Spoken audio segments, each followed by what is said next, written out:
আমার আল্লাহ তাআলার প্রশংসা করত, শুকরিয়া আদায় করত। আমার আল্লাহ তাআলা ওই বান্দারে আল্লাহ তাআলার নিয়ামত বাড়ায়া, বান্দা বিল্ডিং এ ঘুমাইলে যেই শান্তি না পায়, বান্দার এর চাইতে বেশি শান্তি ভাঙ্গা টিনের ঘরে আমার আল্লাহ দিতে পারে কি পারে না? এ নওগাঁর বাবা, এ মুসলমান ইমানদারের দলেরা, এ নবীর প্রেমিক উম্মতের দলেরা, একটু ধৈর্যের সাথে বয়ানটা শ্রবণ করার চেষ্টা করবেন। আল্লাহর হাবিবের কাছে সাহাবায়ে কেরাম প্রশ্ন করেছে, ইয়া রাসূলুল্লাহ, ও গো মায়ার নবী, আপনি বলেন না আল্লাহ তাআলার শুকরিয়া প্রশংসা কোন কোন মাধ্যমে করা যায়? নবী আমার বলেন, তিনটা মাধ্যমে আল্লাহ তাআলার শুকরিয়া এবং প্রশংসা করা যায়। এক নাম্বার আল্লাহ তাআলার ইবাদত নামাজের মাধ্যমে, দুই নাম্বার আল্লাহ তাআলার ইবাদত কোরআন তেলাওয়াতের মাধ্যমে, তিন নাম্বার পিতা মাতার সন্তুষ্টি অর্জনের মাধ্যমে বান্দা আমার আল্লাহকে সন্তুষ্ট করতে পারবে। এ মুসলমান ইমানদারেরা, একটাবার চিন্তা করে দেখেন, আমরা যদি মহান মনিবের প্রশংসা, মহান মনিবের শুকরিয়া আদায় করি, আমার আল্লাহ তাআলা আমাদের গুনাহ মাফ করবেন, নিয়ামত বাড়ায়া দিবেন, অসচ্ছল ব্যক্তিকে সচ্ছলতা প্রদান করবেন। আসেন নবীজির একটা হাদিস শরীফ থেকে শিক্ষা গ্রহণ করার চেষ্টা করি। নবী আমার বলে, আল্লাহ তাআলার কোন বান্দা যদি আমার আল্লাহ তাআলার শুকরিয়া আদায়, আপনাদের কষ্ট হচ্ছে ও আজকে শুনবেন আপনারা, আমি যে স্পিডে কথা বলি আপনাদের অসুবিধা হয় না তো? আমি এভাবেই কথা বলি, রানিং কথা বলি, আমি কোনো জিরাই না, একটু দম দেই না, আমি টানে কথা বলি, অল্প সময়ে যা চেষ্টা করি বোঝানোর। আমার মাহফিলের সিস্টেম সারা রাত্র ব্যাপী না, আমার মাহফিলের সিস্টেম অর্ধরাত্রির আগেই মাহফিল শেষ হবে, মাহফিল শেষ করে তারপর বাড়িতে যাবেন, ঘুমাবেন, পরের দিন ফজর পড়বেন, কাজকর্ম করবেন, সংসার চালাবেন। কারণ কোরআন সুন্নাহর বাগানের সাথে নিজের সাংসারিক জীবনও রক্ষা করা দরকার, ঠিক কিনা? এজন্য কষ্ট যেন না হয়, ধৈর্যের সাথে মনোযোগের সাথে আপনারা বয়ান শ্রবণ করার চেষ্টা করবেন। কিছুক্ষণ পর দেখবেন বসার জায়গা দিতে পারবেন না, আস্তে আস্তে আস্তে। আমার মুসলমান ইমানদারেরা, একটু ধৈর্য মনোযোগের সাথে বয়ানটা শ্রবণ করার চেষ্টা করেন।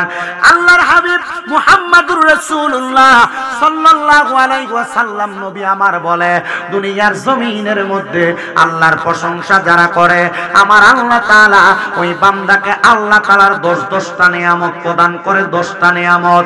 সাহাবায়ে কেরাম আমার নবীজিকে প্রশ্ন করতেছেন, ইয়া রাসূলুল্লাহ, আপনার কাছে জানতে চাই, আপনি বলেন না কোন 10টা নিয়ামত আমার আল্লাহ তাআলা দান করে দেয়? বলে, এক নাম্বার, দুনিয়ার জমিনের মধ্যে মানুষ বেশি দিন হায়াত চায়, বাঁচতে চায়। দুনিয়ার জমিনে কোনো মানুষ যদি হার্ট অ্যাটাক করে, স্ট্রোক করে, ওই মানুষটাকে বাঁচানোর জন্য ঢাকা মেডিকেলে নিয়ে যাওয়া হয়, ল্যাবেড হসপিটালে নিয়ে যাওয়া হয়। একদিনের জন্য যদি আইসিইউতে রাখা হয়, 65 থেকে 1,20,000 টাকা পর্যন্ত বিল চলে আসে 24 ঘন্টার জন্য। কিন্তু মুসলমানেরা, আল্লাহর কোন বান্দা যদি আমার আল্লাহ তাআলার শুকরিয়া আদায় করে, প্রশংসা করে, আমার আল্লাহ তাআলা ওই বান্দাকে শুকরিয়ার কারণে বান্দার হায়াত বাড়ায়া দেয়। কোনো টাকা লাগে না, কোনো পয়সা লাগে না, সম্পদ লাগে না। দুই নাম্বার, আল্লাহর কোন বান্দা যদি আমার আল্লাহ তাআলার প্রশংসা করে, শুকরিয়া আদায় করে, আমার আল্লাহ তাআলা ওই বান্দার যদি অভাব অনটন থাকে, ওই বান্দার অভাব অনটন গুলো দূর করে দেয়। তিন নাম্বার, ওই বান্দা যদি কোনো মুসিবতের মধ্যে থাকে, আল্লাহ তাআলার প্রশংসা, আল্লাহ তাআলার শুকরিয়া আদায় করার কারণে আমার আল্লাহ তাআলা ওই বান্দারে মুসিবত থেকে উদ্ধার করে দেয়, উদ্ধার করে দেয়, বিপদ থেকে উদ্ধার করে দেয়। চার নাম্বার, ওই বান্দা যদি কঠিন কোনো রোগে আক্রান্ত হয়, আল্লাহ তাআলার প্রশংসা করার কারণে আল্লাহ তাআলা বান্দাকে কঠিন রোগ থেকে শেফা দান করে, কঠিন রোগ থেকে মুক্তি দান করে। আপনি আমার আল্লাহকে ডাকেন না, আমার আল্লাহর প্রশংসা করেন না, আবার আপনি আপনার ঘরের মধ্যে বরকত চান, রহমত চান, রোগবালা মুসিবত মাপ চান, সম্পদ চান। আমি বলবো মুসলমান, যদি সম্পদ, রোগবালা মুসিবত মাপ চান, আল্লাহ তাআলার অসংখ্য রহমত বরকত আপনি অর্জন করতে চান, তাহলে আপনার প্রয়োজন বেশি বেশি আল্লাহ তাআলার শুকরগুজার করা। আল্লাহ তাআলার শুকরগুজারকারী বান্দা দুনিয়াতে 10টা নিয়ামত দুনিয়া এবং আখিরাতে পায়। 5 নাম্বার নিয়ামত, আমার আল্লাহ তাআলা বান্দাকে দুনিয়ার জমিনের মধ্যে ঈমানের সাথে মৃত্যু প্রদান করবে। ঈমানের সাথে, ও মুসলমানেরা, ঈমানের সাথে মৃত্যু কেমন মৃত্যু আপনি কি জানেন? ঈমানের সাথে মৃত্যু যখন হয়, বান্দা মারা যাওয়ার সময় কোনো কষ্ট হয় না। আজরাইলে বান্দার বুকের মধ্যে হাত দেয় রূহ নেওয়ার জন্য, কিন্তু বান্দার রূহ নিতে পারে না। বান্দার কপালে হাত দেয় রূহ নেওয়ার জন্য, পারে না। ডান দিকে হাত দেয় নেওয়ার জন্য, রূহ পারে না। বাম দিকে হাত দেয় রূহ নেওয়ার জন্য, পারে না। কারণ ঈমানদার বান্দা যখন মারা যাবে, মারা যাওয়ার সময় কালিমা পড়ে ইন্তেকাল করবে। কারণ ঈমানদার এত পরিশ্রম করে ঈমান আনয়ন করেছে, আল্লাহ তাআলা তার ঈমানের প্রতিদান হিসেবে কালেমা পড়তে পড়তে মরণ দান করবে। জোরে জোরে পড়ি সুবহানাল্লাহ। কালেমা পড়ে মরতে চান না? বলে না, মরতে চান না? তা আপনি তো নামাজে নাই, আপনি তো ইবাদতে নাই, আপনি তো হারাম কাজে লিপ্ত, আপনি তো দুনিয়ার জমিনের যত বাজে কাজ, সুদ খাওয়া, ঘুষ খাওয়া, পরের সম্পদ লুণ্ঠন করা, এগুলোর সাথে যুক্ত। তো ঈমানের সাথে মরণ কিভাবে পাবেন? বলে, হুজুর, ঈমানের সাথে মরণ পাইতে হলে আমাকে এই কাজগুলো পরিত্যাগ করে নামাজ, রোজা, হজ, যাকাত, ভালো ভালো কর্ম যেগুলা, এই কর্মের প্রতি আমাকে শ্রদ্ধাশীল হতে হবে, এই কর্ম সম্পাদন করতে হবে। এবার আপনারা বলেন, আমরা সবাই এই কর্মগুলো সম্পাদন করার দরকার মুসলমান হিসেবে আছে নাকি নাই? বলেন বলেন, আছে নাকি নাই? আমার মুসলমান ইমানদারেরা, 10টা পুরস্কারের মধ্যে 5টা পুরস্কার পাইলাম ঈমানের সাথে মরণ। এবার আসেন আরেকটা পুরস্কার দেওয়া হবে। বান্দা যখন ইন্তেকাল করবে, ইন্তেকাল করার পরে মানুষ তার জন্য 3.5 হাত মাটির কবর খুঁড়বে। কবরটা খুঁড়ে মানুষ তাকে সেই জায়গায় দাফন করে দিবে। কিন্তু দুনিয়ার মানুষ ওই কবরের মধ্যে কোনো লেপ দেওয়া হয় না, বালিশ দেওয়া হয় না, কোনো তোষক দেওয়া হয় না। কিন্তু যখন কোন বান্দা দুনিয়ার জমিনে আল্লাহর শুকরগুজার করতে করতে মারা যাবে, আমার আল্লাহ তাআলা বান্দার কবরের মধ্যে জান্নাতের বিছানার ব্যবস্থা করে দিবে। 3 জন ফেরেশতা বান্দার কবরে জান্নাতের বিছানা বিছিয়ে দিবে। কিন্তু আমরা আমাদের দুনিয়ার চোখ দ্বারা দেখতে পাই না। দেখব কিভাবে? আমাদের চোখ দ্বারা পরনারীর দিকে তাকাইতে তাকাইতে আমাদের চোখের উপর পর্দা লেগে গেছে। আমাদের হাকিকি চক্ষু খোলা নাই, যেই চোখ দিয়া ইমানদার বান্দা রহমতের ফেরেশতার পর্যন্ত আনাগোনা বুঝতে পারে, দেখতে পারে। এ মুসলমানেরা, এটা না শুধু কবরে রাখার পর বান্দা যখন কবরের মধ্যে চলে যাবে, ওই কবরে মানুষ যখন বাঁশগুলা দেওয়ার পর, চাটাইগুলা দেওয়ার পর, মিনহা খলাকনাকুম ওয়া ফিহা নুঈদুকুম ওয়া মিনহা নুখরিজুকুম তারাতান উখরা বলে মাটিগুলা দিয়ে দিবে। মাটিগুলা দেওয়ার পর মুসলমান ওই কবরের ভিতরে কোনো আলো দেওয়া হয় না, লাইট দেওয়া হয় না, বাতি দেওয়া হয় না। আমার আল্লাহর যদি শুকরগুজার কোনো বান্দা করে, আল্লাহ তাআলা ওই বান্দার চেহারার মধ্য থেকে ঈমানের একটা নূর প্রজ্বলিত করে বান্দার কবরটারে আলোকিত বানিয়ে দিবে। জোরে জোরে বলি সুবহানাল্লাহ। এটা 7 নাম্বার পুরস্কার। 8 নাম্বার পুরস্কারটা বড় মজাদার। 8 নাম্বার, 9 নাম্বার, 10 নাম্বার আমি আপনাদেরকে বয়ান শুরু করে তারপরে বলবো। তাহলে বলেন, আল্লাহর শুকরগুজার করলে আমার আল্লাহ যদি এতগুলা নিয়ামত প্রদান করে, আমরা সবাই আল্লাহ তাআলার ওই নিয়ামত অর্জন করার জন্য আল্লাহর শুকরগুজার করার দরকার আছে না নাই? তাহলে 3 মাধ্যমে শুকরগুজার করা যায়।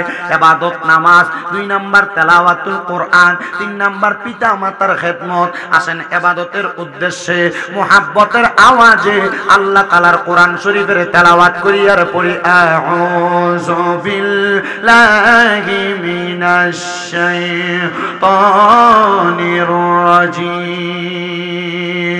বিসমিল্লাহির রাহমানির রাহিম। লা ইয়াস্তাওই আসহাবুল আসহাবুন নারি ওয়া আসহাবুল জান্নাহ আসহাবুল জান্নাতি হুমুল ফাইজুন ওয়া ক্বালা তাআলা ফি কালামিহিল মাজিদ ওয়া ফি ফুরকানিহিল হামিদ লা ইউকাল্লিফুল্লাহু নাফসান ইল্লা উসআহা ওয়া ক্বালা ফি হাদিসিশ শরীফ আন আনাস রাদিয়াল্লাহু তাআলা আনহু ক্বালা সামি'তু রাসূলাল্লাহি সাল্লাল্লাহু আলাইহি ওয়াসাল্লাম ইয়াকুলু ইন্না মিন আশরাতিস সাআতি আন ইয়ারফা'আল ইলমু ওয়া ইয়াকসুরাজ জাহালু ওয়া ইয়াকসুরাজ জিনা ওয়া ইয়াকসুরাশ শারবুল খামরি ওয়া ইয়াকিল্লার রিজালু ওয়া ইয়াকসুরান নিসা হাত্তা ইয়াকুনা লি 50 ইমরাতান আল কাইয়ুমুল ওয়াহিদ মুত্তাফাকুন আলাইহি আও কামা ক্বালা আলাইহি সালাতু ওয়াসসালাম ওয়া ক্বালা ফি হাদিসিশ শরীফ ক্বালা an-নাবী সাল্লাল্লাহু আলাইহি ওয়াসাল্লাম রিদার রাব্বি ফি রিদাল ওয়ালিদাইন সাখাতুর রাব্বি ফি সাখাতিল ওয়ালিদাইন আও কামা ক্বালা আলাইহি সালাতু ওয়াসসালাম ওয়া ক্বালা ফি শান হাবিবিহি ওয়া মাহবুবিহি ওয়া মা'শুকিহি মুখবিরান ওয়া আমিরা ইন্নাল্লাহা ওয়া মালাইকাতাহু ইউসাল্লুনা আলান নাবিয়্যি ইয়া আইয়ুহাল্লাযীনা আমানু সাল্লু আলাইহি ওয়া সাল্লিমু তাসলিমা আল্লাহুম্মা সাল্লি আলা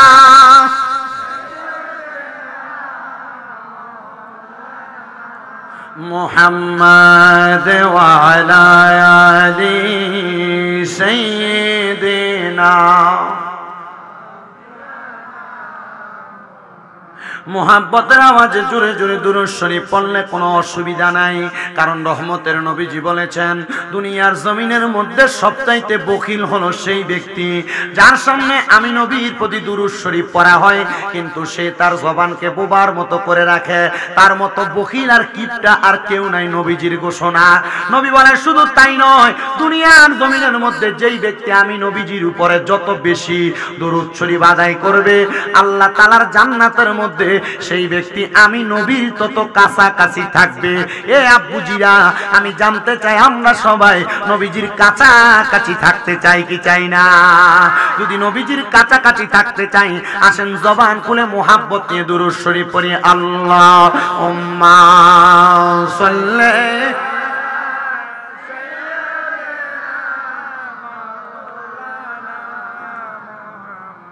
وعلى آل سيدنا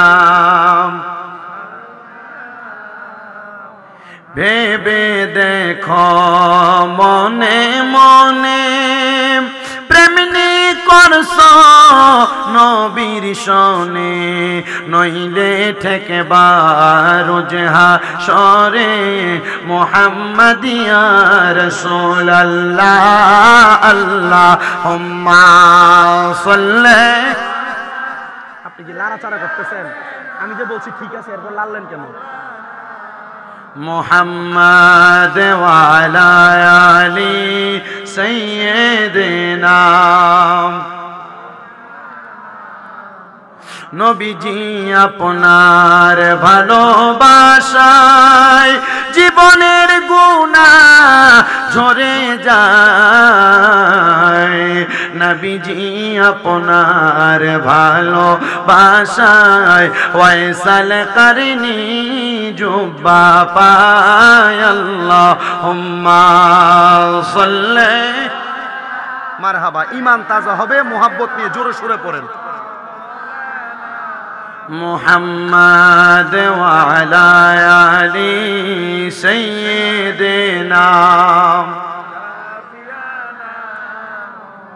লা ইলাহা ইল্লাল্লাহু লা ইলাহা ইল্লাল্লাহু লা ইলাহা হাসবি রব্বি জাল্লাল্লাহ মা ফি কলবি গায়রুল্লাহ নূরে মুহাম্মদ সাল্লাল্লাহ পর নূরে মুহাম্মদ ও লা ইলাহা ইল্লাল্লাহ লা ইলাহা লা ইলাহা বন্ধু নামাজে রোজা ছাইর না মা বাবার খেদমত ছাইর না বলেন নামাজে রোজা ছাইর না কেহ মা বাবার খেদমত ছাইর না আমার নবীর দরদ বইল না আমার নবীর দরদ আমার নবীজি তোমায় ভুলবে না লা ইলাহা লা ইলাহা হায়রে না মা অনেক দূরে মদিনা আমরা কেমনে যাব জানি না আপনারা বলেন আমরা সবাই মদিনা যাইতে চাই কি চাই না এ মুসলমান মদিনা যদি যাইতে চান একটু মোহাব্বত নিয়ে আল্লাহ তাআলার জিকির করবেন নবীজির স্মরণ করবেন কারণ মদিনা যেই ব্যক্তি যাইতে পারে তার ভাগ্য বড় ভালো কারণ রহমতের নবীজি বলেছেন মান যারা কবরি ওয়াজাবাত লাহু শাফাআতি ইয়াউমাল কিয়ামা যেই ব্যক্তি আমি নবীর রওজা জিয়ারত করলো তার জন্য সুপারিশ করা আমি নবীর জন্য ওয়াজিব হয়ে যায় আর নবী যদি আপনার জন্য সুপারিশ করে কবরে যাওয়ার পর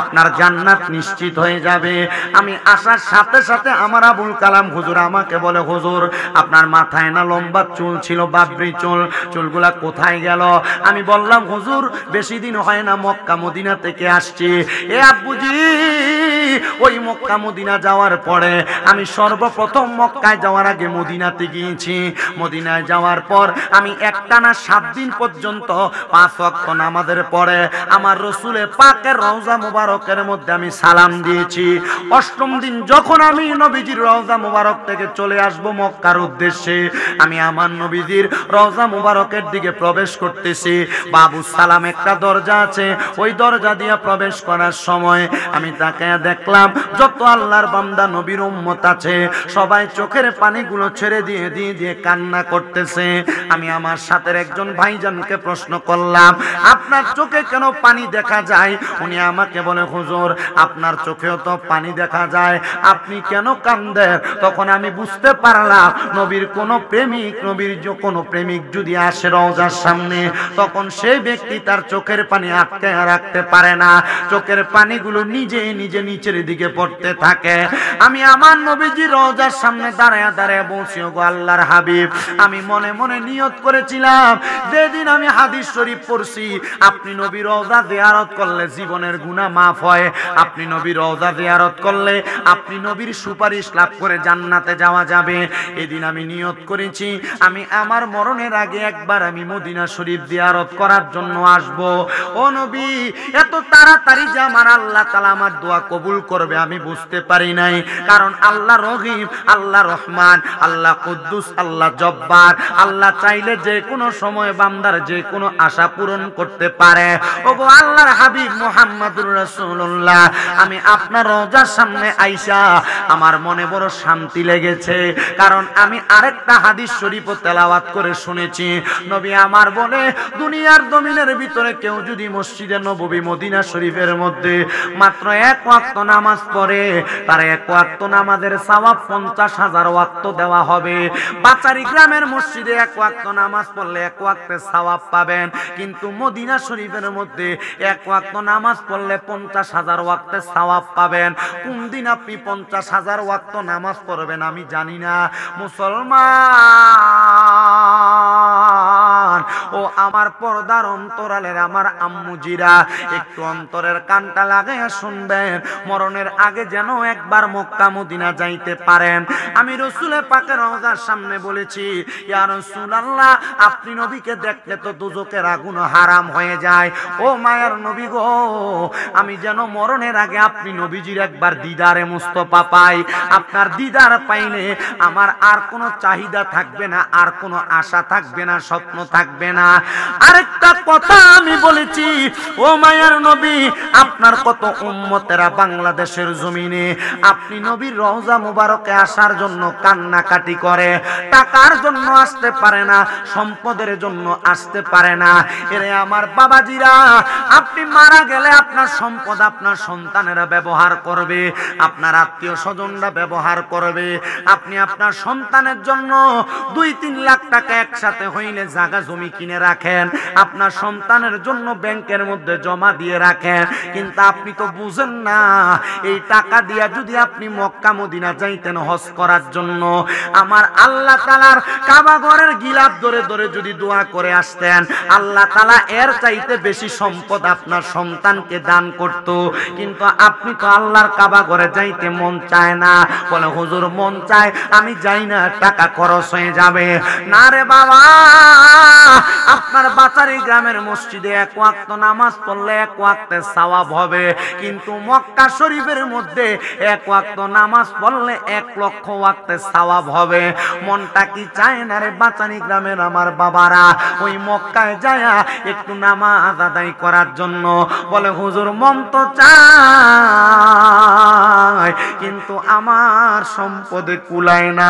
আমি বলবো রে বাবা, যদি সম্পদে না কুলায়, মরণের আগে নিয়ত করবা আল্লাহ যেন তোমার ঘুমের ঘরে রহমতের নবীকে তোমার স্বপ্নে দেখায়া দেয়।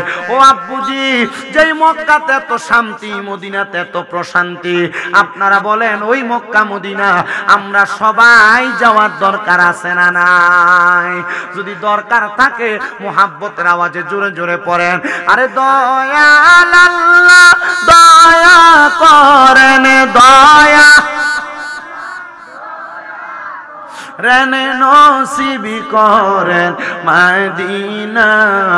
লা ইলাহা ইল্লাল্লাহু লা ইলাহা ইল্লাল্লাহু লা ইলাহা লা ইলাহা ইল্লাল্লাহু মুহাম্মাদুর রাসূলুল্লাহ সাল্লাল্লাহু আলাইহি ওয়াসাল্লাম। জবান খুলে উচ্চ কণ্ঠে জোরে জোরে পড়ি আলহামদুলিল্লাহ। মুজ্জসদের মুহতারাম, এই নওগাঁ জেলার অন্তর্গত বাচারি গ্রামের নতুন ঈদগাহ মাঠে দ্বিতীয় বিশাল তাফসীরের মাহফিলের তিনি সম্মানিত দ্বিতীয় বক্তা হিসেবে মূল্যবান তকরির করেছেন মাওলানা জাহিদুল ইসলাম জিহাদি সাহেব। তকরির করেছেন মাহফিলের আমন্ত্রিত সকল ওলামায়ে কেরাম, বিশেষ করে যিনি মাহফিলের সম্মানিত সভাপতি জনাব আলহাজ মোহাম্মদ আব্দুল মালেক সাহেব। উপস্থিত আছেন সম্মানিত সহ সভাপতি বৃন্দ, সম্মানিত প্রধান অতিথি যিনি নওগাঁ জেলা মোটর শ্রমিক ইউনিয়নের কোষাধ্যক্ষ জনাব মোহাম্মদ নাজমুল হোসেন আমজাদ সাহেব, সম্মানিত অতিথি জনাব মোহাম্মদ সরওয়ার কামাল চঞ্চল সাহেব, সম্মানিত অতিথি জনাব মোহাম্মদ তিতসিরিগেন সাহেব সহ বিশেষ অতিথিবৃন্দ, মাহফিল ইন্তেজামিয়া কমিটি, আমার ডাইনে বামের সামনে বসে থাকা আলেম সমাজ, দাড়ি পাকা মুরব্বী বাবারা, যুবক নওজোয়ান ভাইয়েরা, ছোট ছোট মাসুম বাচ্চারা, পর্দানশীন আমার মা ও বোনেরা, আপনারা যারা পর্দানশীন থেকে শুনছেন, বিশেষ করে রাস্তাঘাটে দোকানপাটে ঘোরাফেরা করছেন, আমরা আজকের জান্নাতের বাগান হচ্ছে সেই শুকুর গুজার করে মহান মনিবের শুকরিয়া আদায় করে এক বাক্যে জোরে পড়ি আলহামদুলিল্লাহ। আমি কিন্তু শুকুর গুজার করার 10টা নিয়ামতের কথা বলতেছিলাম, আমি 7টা বলে আটকাইছি, 3টা বাকি রাখছি। আপনাদেরকে শুকুর গুজার করানোর জন্য যখন আলহামদুলিল্লাহর কথা বললাম, অনেকে জোরে বললেন, অনেকে আস্তে বললেন, আর অনেকে হুজুরের দিকে তাকায় আছেন। আপনারা তাকায় থাকার কিছুই নাই, হুজুরের দিকে তাকাইলে বোঝা যাচ্ছে যে না, হুজুর অল্প বয়স চ্যাংরা মানুষ, এখনো দাড়ি ওঠে নাই ঠিক মতো, এই হুজুরের বয়ান আমরা শুনবো। আমরা আরো কত বড় হুজুর আনি, দাড়ি বড় থাকে, হুজুর মোটা কাটা থাকে, স্বাস্থ্য থাকে। বাবা, আমার বয়স অনুযায়ী স্বাস্থ্য আল্লাহ কি দিছে বুঝি না, 26 বছর বয়স, তবে আপনাদের দোয়ায় আল্লাহ আমাকে দিয়ে 6টা মাদ্রাসা করাইছে। আমার 6টা মাদ্রাসা চলছে। আমি চেষ্টা করি ওয়াজ মাহফিলের ময়দানে আপনাদেরকে নিয়ে 2-1টা কথা বলতে, আমার কথাগুলো আপনারা শুনবেন। কিন্তু আপনারা যে শোনার জন্য আগ্রহ নিয়েছেন, এই আগ্রহটা বুঝতে পারবো আপনাদের আওয়াজের ফিডব্যাকে। এই জন্য আপনারা একটু আওয়াজ করে দেখি উচ্চ কণ্ঠে আরেকবার শুকুর গুজার করে পড়েন তো আলহামদুলিল্লাহ। মারহাবা। এই কোনাটা দিয়ে আপনারা একটু যুবক মানুষ, একটু জোরে পড়েন না আলহামদুলিল্লাহ। আমার বাবাজিরা, বন্ধুরা, আর ডাইনে বামে যাব না, সরাসরি আমি আমার আলোচনার ধারাবাহিকতা রক্ষা করতেছি আমার বাবারা। আল্লাহ তাআলার বান্দারা আল্লাহ তাআলার শুকরিয়া আদায় করলে তাহলে আল্লাহ পুরস্কার দেয় কয়টা? 10টা পুরস্কারের কথা বলেছি আমি, আপনাদেরকে 7টার কথা বলে দিয়েছি। 1 নাম্বার বলেছিলাম হায়াত বৃদ্ধি, 2 নাম্বার রিজিক বৃদ্ধি, 3 নাম্বার অসুস্থতা দূর, 4 নাম্বার বিপদ থেকে উদ্ধার করবে, 5 নাম্বার ঈমানের সাথে মরণ দিবে, 6 নাম্বার জান্নাতের বিছানা কবরে বিছিয়ে দিবে, 7 নাম্বার কবরটাকে নূরের আলো দ্বারা আলোকিত করা হবে, 8 নাম্বার পুরস্কারটা বড় মজার পুরস্কার। ওই কবরে যাওয়ার পরে আমরা সবাই জানি আপনাকে আমাকে 3টা প্রশ্ন করবে, মান রব্বুকা ওয়া মান দীনুকা ওয়া মান নাবিয়ুকা।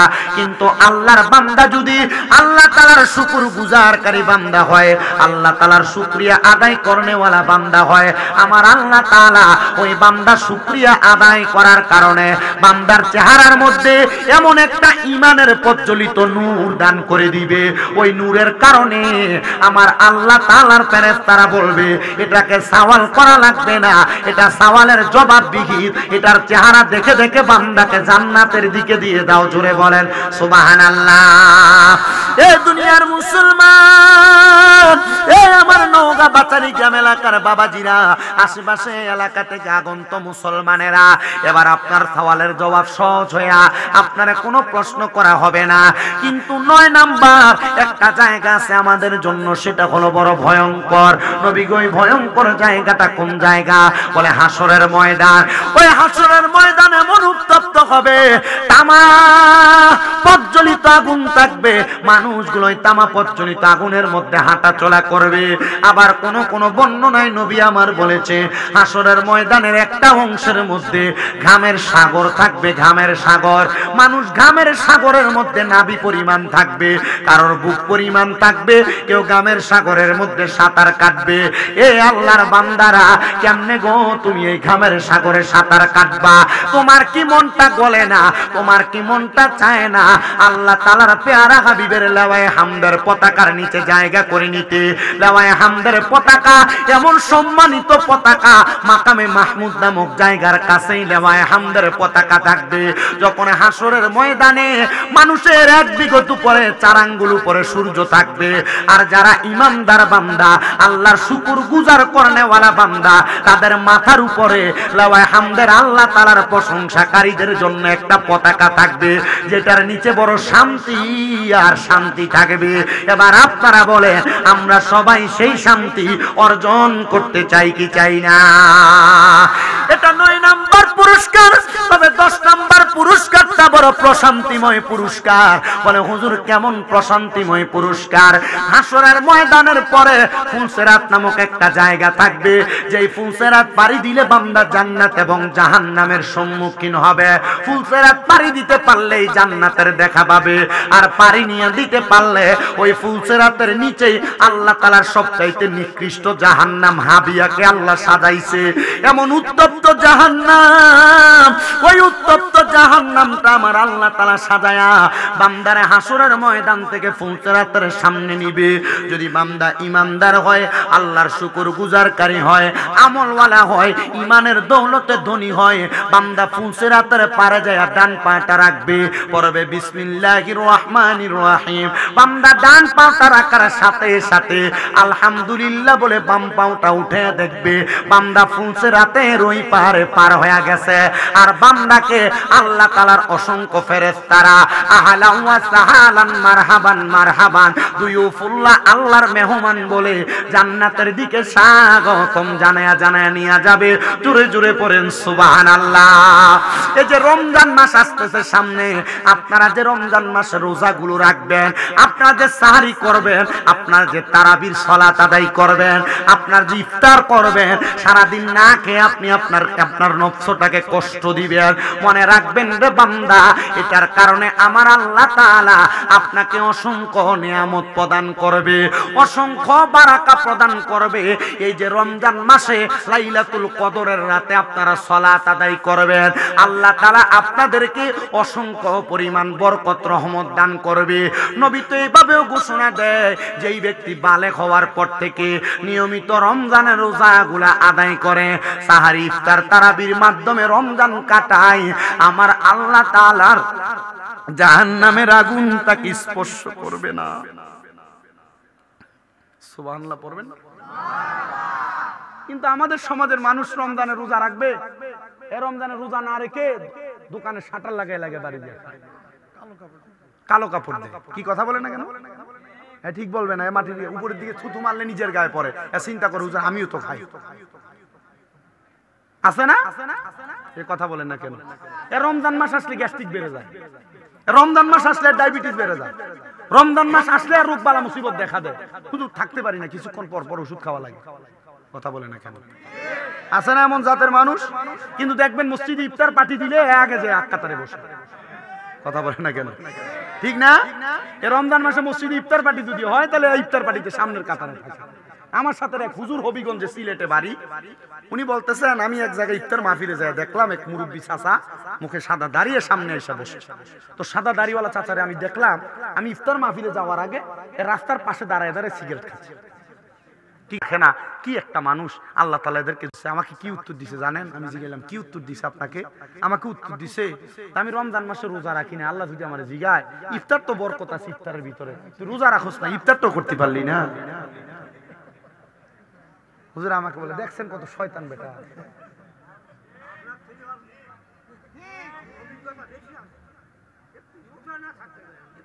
হ্যাঁ রোজা না থাকতে পারে, ইফতার তো করছে, ইফতারে বরকত আছে না, মারহাবা পড়ে না।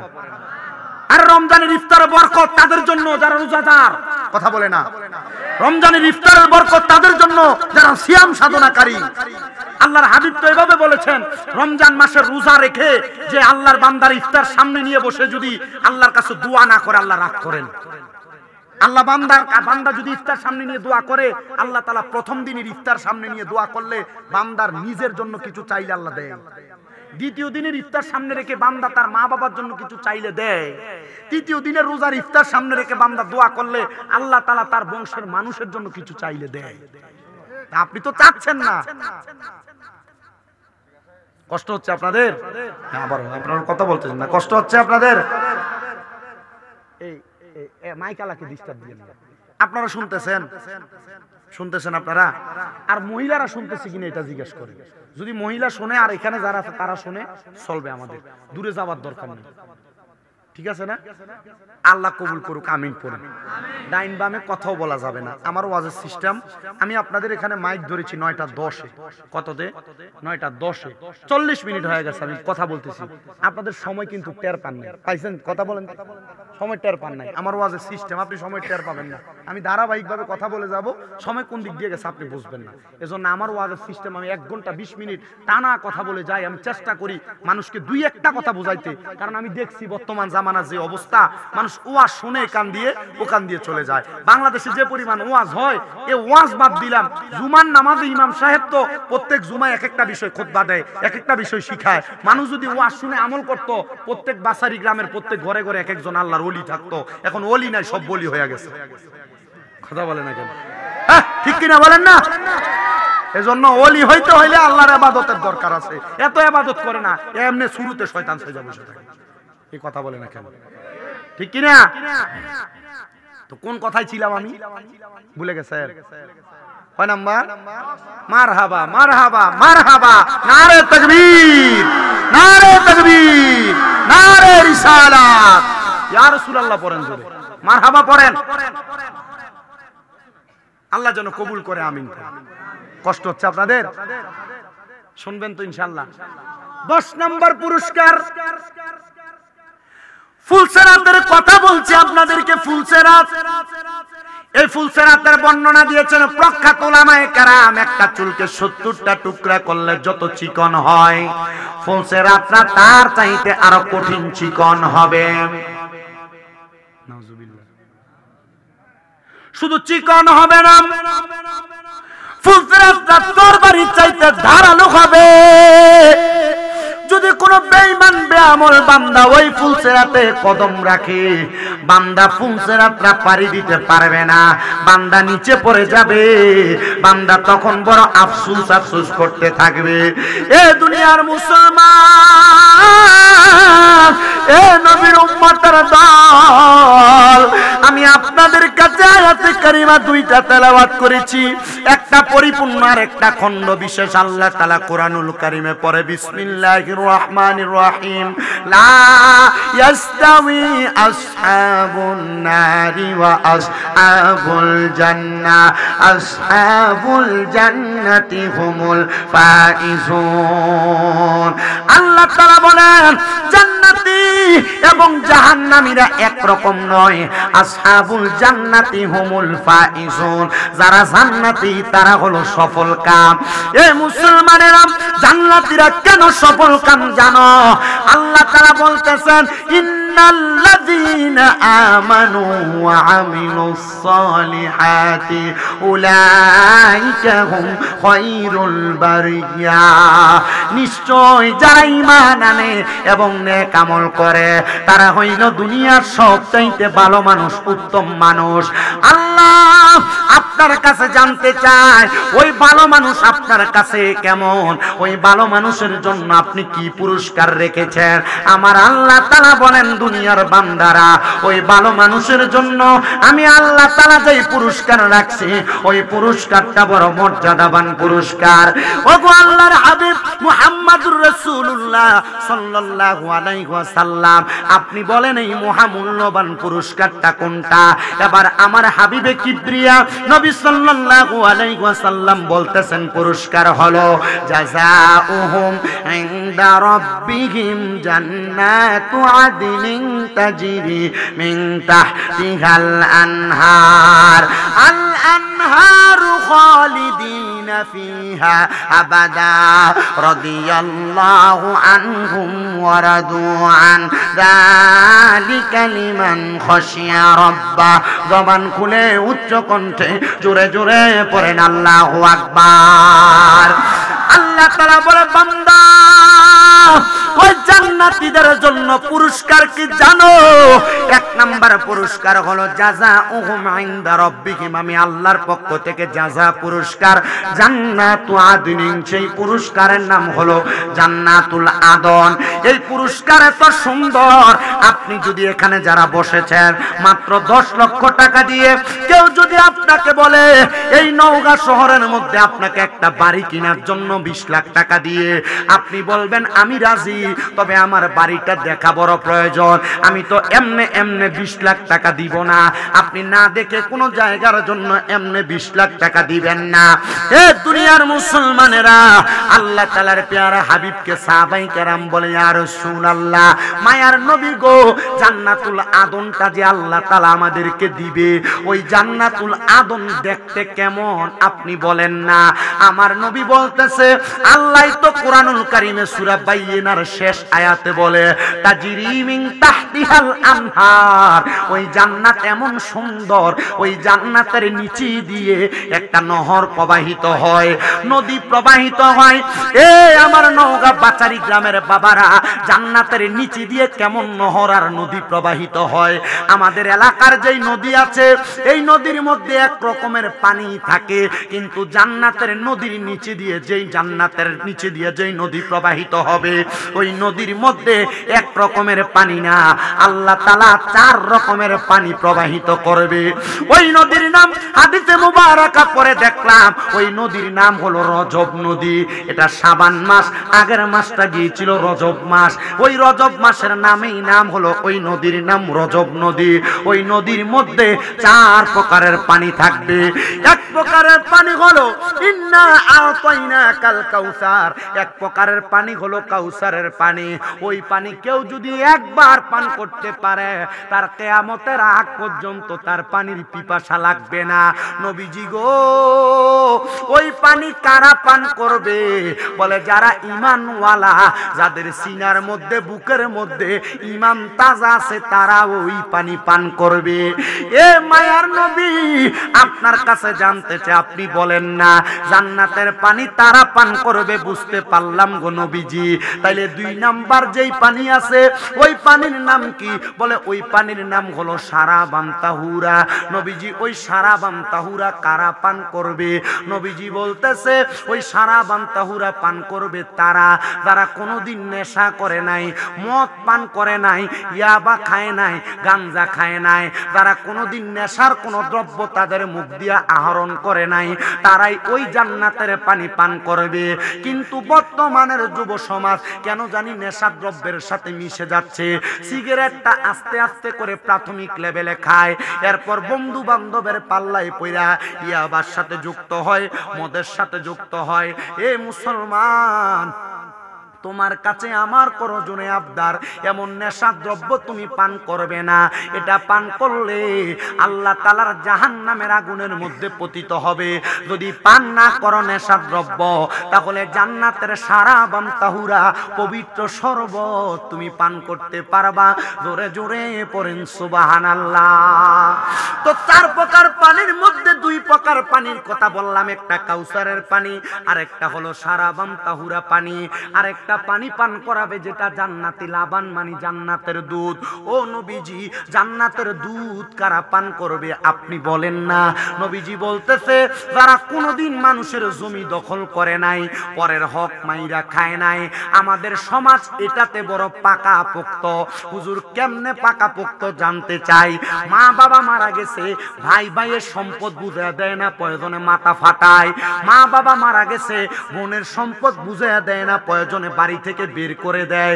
মা বাবা মারা গেছে, ভাই ভাতিজার জমি বুঝাইয়া দেয় না। ক্ষেতের মধ্যে রোয়া লাগাইতেছে, আলি লাগাইতেছে, ধান লাগাইতেছে, ক্ষেতের গালা, ক্ষেতের সাইড কাঁচাইতে কাঁচাইতে, আগে ক্ষেতের লাইল দিয়ে আইল দিয়ে ব্যান গাড়ি চলতো, এখন সাইকেলও চলে না, মানুষ হাঁটতেও পারে না, হাতের বান বানায় ফেলছে। এই কথা বলেন না কেন? আছে না নাই? এমন সিটার মার্কা লোক, সিটার বলেন আপনারা, সিটার মার্কা লোক অভাব নাই সোনার বাংলাদেশ।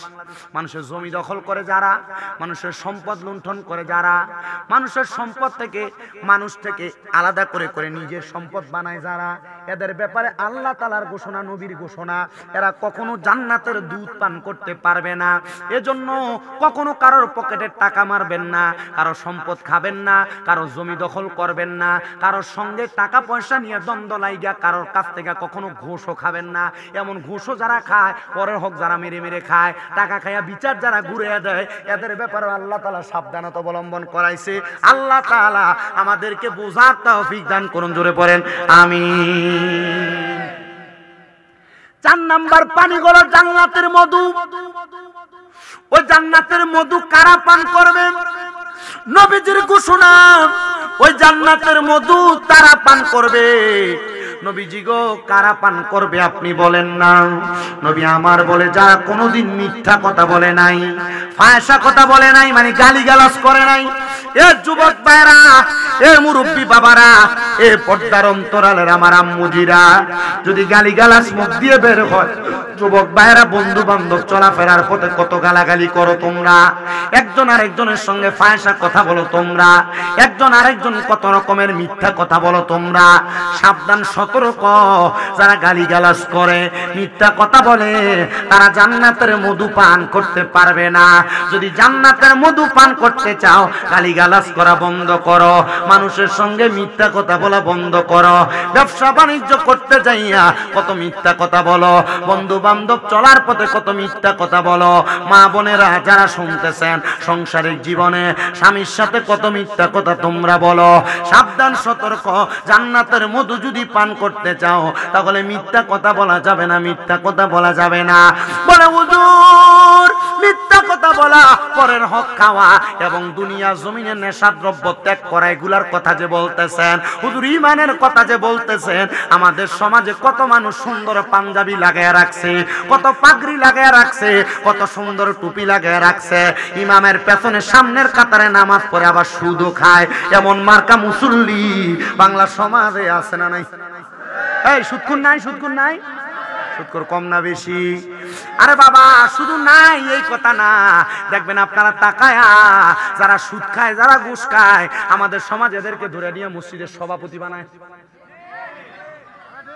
কি বানায় না? যারা সুদ খায়, ঘুষ খায়, পরের হক মেরে মেরে খায়, এদেরকে ধরে নিয়ে মসজিদের সেক্রেটারি বানায়, এলাকার সর্দার আর মাতাব্বরি দায়িত্ব দেয় সুদখোর গোলারে। আমি বুঝি না এদেরও কেমন নির্লজ্জ মানুষ এরা। এরা হারাম খায়া, সুদ খায়া, ঘুষ খায়া কেমনে ভালো চাকরি করতে যায়। কি আপনাদের কি কষ্ট হচ্ছে? ওয়াজ কাজে লাগবে? আমি জানি না কি কাজে লাগবে।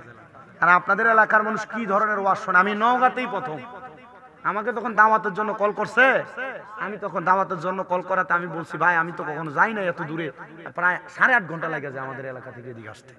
আপনি বুঝেন আমার জীবন আছে নাকি এটা পানিবাদ হয়ে গেছে? এটা পুরাই পানিবাদ হয়ে গেছে। এই যে এখন ওয়াজ করবো, ওয়াজ করে আবার যাইতে হবে না, তখন এটা কি জীবন থাকবে? এই রাস্তায় রাস্তায় যদি ধরেন আপনি 8-8-16 প্রায় 17 ঘন্টা, এরপরে ধরেন ওয়াজ করা, ওই যে ঘরে বসে থাকা, মিরা একদিন শেষ, একদিন এক রাত শেষ হয়ে যায়। খুব কষ্ট হয় আমাদের। আপনারা যদি দোয়া করেন এই কষ্ট আমার ঠিকঠাক ভাবে এটা সুফল পাবো আর কি। আপনারা দোয়া করবেন তো ইনশাআল্লাহ? দোয়া করবেন তো ইনশাআল্লাহ? তাহলে আবার বলেন সুদখোর আছে না নাই? ঘুষখোর আছে না নাই? পরের হক মাইরা মাইরা খায় যারা, তারাও আছে না নাই? আবার তাদের দোষ দিলে চলবে না। আমরা কিন্তু কম না। ব্যবসা বাণিজ্য করার জন্য, আমাদের সমাজ চালানোর জন্য, নিজে চলার জন্য মাঝে মাঝে মানুষে একজনের সুদের টাকা দেয়, আমি যে তার কাছ থেকে সুদের টাকা নেই। আপনি মনে করেছেন যে সুদ খায় সেই মনে হয় গুনাহগার, কিন্তু নবী বলেন না, যে ব্যক্তি সুদের টাকা দেয় তার থেকে যারা সুদের টাকা নেয় তারাও সমান তালের অপরাধী। জবান খুলে জোরে জোরে পড়েন নাউজুবিল্লাহ।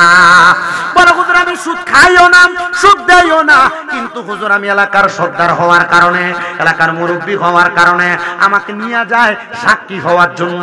আল্লাহর নবী কয় যে ব্যক্তি সুদের টাকা পয়সা লেনদেনের সাক্ষী হয়, মানে শাহেদ হয়, যে ব্যক্তি খাইবে যেই অপরাধ তার হবে, সাক্ষী যে ব্যক্তি হবে তারও সমান অপরাধ হবে। জোরে জোরে পড়ি নাউজুবিল্লাহ। হুজুর আমাকে সাক্ষীও বানায় না, আমাকে কি করে জানেন? ওই যে একটা স্ক্যাম করে 1 লাখ টাকা নিলে বছর শেষে 30,000 টাকা দেওয়া লাগবে। 1 লাখ টাকার স্ক্যামে আমার নিচে দিয়ে একটা শুধু সিগনেচার নেই। আল্লাহর নবী কয় যে ব্যক্তি সুদের কাতে, মানে সুদের লেখালেখি করে, এই সুদের টাকা পয়সার লেখালেখি যারা করে, খাইলে যে বেটা যেই গুনাহ হবে, এই লেখালেখি করলে তারও সমান গুনাহ হবে। কি আপনারা ঠিক না? বলে হুজুর আমি ঠিক বলবো কিভাবে? আমিও তো বিপদে পড়ে সুদে নিছি 1 লাখ। হুজুর দোকান নেওয়ার জন্য আমি সুদে নিছি 1 লাখ, ব্যবসা করার জন্য সুদে নিছি 1 লাখ। সাবধান রে আব্বুজিরা, প্রয়োজনে নওগাঁ বাস স্ট্যান্ডে দেয়া বাদাম আর বুট বেচবা, রিক্সা চালাইবা, খেতে খামারে কাম করবা, তবু হারাম টাকা দিয়ে তোমার জীবন গইরো না। মনে রাখবা হারাম পয়সার একটা ফোঁটা রক্ত যদি তোমার শরীরে প্রবাহিত হয়, এই শরীর কখনো জান্নাতে যাবে না, কারণ পুরাটা শরীর হারাম সম্পদের রক্ত দিয়ে ভরপুর। এই শরীর জাহান্নামে যাবে, জাহান্নামে যাবে, জাহান্নামে যাবে। এবার আপনারা বলেন এমন জাহান্নাম থেকে আমরা সবাই বাঁচার দরকার আছে না নাই? এ বাবাজিরা, এখন আবার পুরুষ মানুষ সুদ খায় না, বাড়ি বাড়ি মহিলারা সুদের ব্যবসা করে। কি আবুল কালাম হুজুর আপনি সামনে আসেন তো, ওই চেয়ার একটা নিয়ে সামনে আসেন।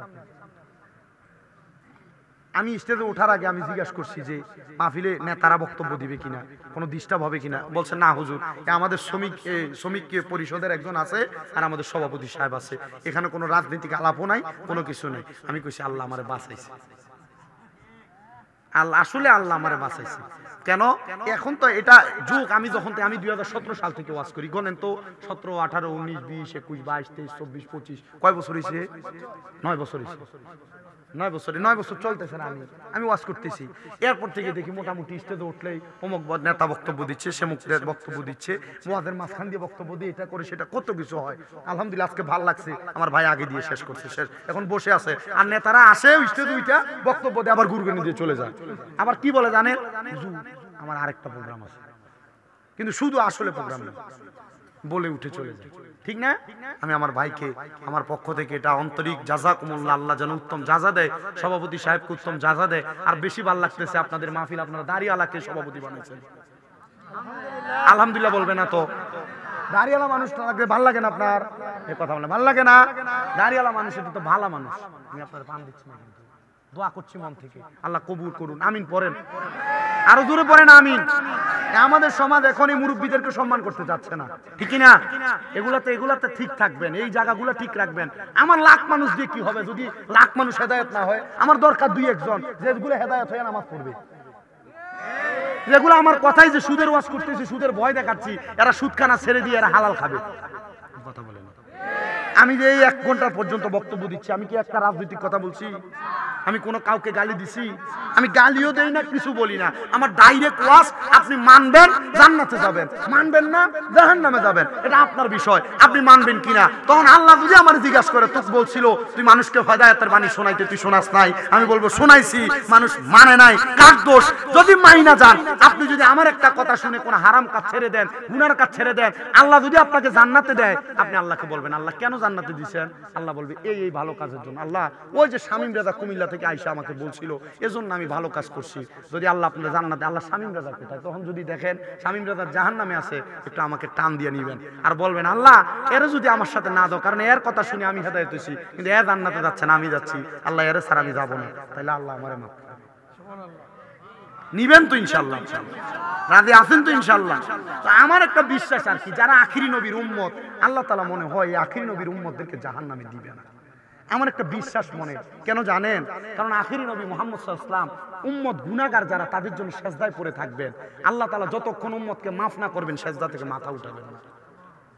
আর নবীজি বলছেন, শাফাআতি লি আহলিল কাবাইরি মিন উম্মতি, আমার উম্মতের ভিতরে যে উম্মত কবিরা গুনাহ করে, তাদেরকেও আমি সুপারিশ করে জান্নাতে নিয়ে যাব। এত আস্তে সুবহানাল্লাহ বললেন। এই যে নবীর মাহফিলটা এলাকার যুব সমাজের ভাইয়েরা সাজাইলো, আপনাদের ভালো লাগে নাই? দেখি কার কার ভালো লাগছে, একটু ডান হাত তোলেন তো। তাকবীর দেন তো হুজুর একটা। নারে তাকবীর! এখান দিয়ে আওয়াজ দিচ্ছেন। কোরআন সুন্নাহর আলো। মারহাবা করেন, মারহাবা। এই যুবকদের মা বাবার জীবন ধন্য। এই এলাকাবাসীর কবরস্থানে যে কবরবাসী এরা হাসতেছে আজকে, এদের রুহুকে আল্লাহ উন্মুক্ত করে দিছে, চারদিকে ঘুরতেছে রুহুগুলা। আর আপনাদের কাছে দোয়া ভিক্ষা চাইছে, আমার সন্তান দেও না একটু দোয়া। যারা এখনো মাহফিলে আসে নাই, এদের রুহু যখন ফিরে যাবে, দেখবে কবরে এদের আযাব চলতেছে। আল্লাহ আমার আযাব কেন মাফ হয় নাই? এরা বলবে, এদেরকেও জবাব দেওয়া হবে, তুমি তো এমন কোন ওয়ারিসদার দুনিয়াতে রেখে আসো নাই যে জান্নাতের বাগানে বসে তোমার জন্য দোয়া করবে। আমার মুসলমান ইমানদারেরা, আমি যে কথা বলতেছিলাম, সুদের ব্যবসা করে বাড়ি বাড়ি মহিলারাও করে কি করে না? মহিলারা সুদের ব্যবসা করে কি করে না? আমি বলবো, মা যদি সুদের ব্যবসার সাথে তুমি জড়িত থাকো, আল্লাহর ওয়াস্তে সুদের ব্যবসা পরিত্যাগ করো। বলো, হুজুর সুদের ব্যবসা তো করি না, বিপদে পড়ে কিস্তি তুলছিলাম। আরে বাবা, কিস্তি যে তুলছো, কিস্তির টাকারও লাভ দেওয়া লাগে, সুদ দেওয়া লাগে বছর শেষে। কিস্তি তুলছে বাঁচার জন্য, সুদ আছে না? এটা এই সভাপতি সাহেব, সুদ আছে না? তো বাঁচবা কিভাবে চিন্তা করতেছি। হুজুর আমি তো তুলে রাখছি। হুজুর আস্তে আস্তে এগুলো বন্ধ করেন, এগুলো ছাড়েন তাড়াতাড়ি। বলে, হুজুর আমি এলাকাতে এগুলা করি না, মহিলারাও করে না, কিন্তু সুদের ব্যবসা আর আরেকটা ন্যাশনাল সিস্টেম চালু হয়েছে। এলাকাতে মানুষ সুদখোর বলবে, এজন্য এলাকাতে সুদের ব্যবসা করে না, জমি জমা বিক্রি করে ব্যাংকে নিয়ে রাইখে দেয় 10-20 লাখ টাকা। এটার নাম দিছে এফডিআর। যখন ব্যাংকে রাইখে দেয়, ব্যাংকে রাখার পরে মাসে মাসে তুলে তুলে খায়। এই এফডিআর এর টাকাটা 10 লাখ টাকা রাখলে 10 বছর পরে 20 লাখ টাকা হয়। মাসে মাসে তুলে তুলে খায়। মানুষ বুঝেও না বেটাতে সুদ খায়, মানুষ জানেও না বেটাতে সুদ খায়। এ আব্বুজি দেখবেন চা দোকানে বয়ে বয়ে লম্বা লম্বা কথা বলে, দেখবেন কোনো কাজকর্ম করে না, সুন্দর সুন্দর কথা বলে। কাকা আপনি করেন কি, খান কিভাবে? আল্লাহ চালায়।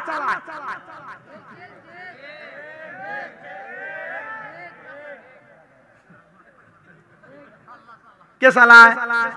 আসলে কি আল্লাহ চালায়? সুদে চালায়।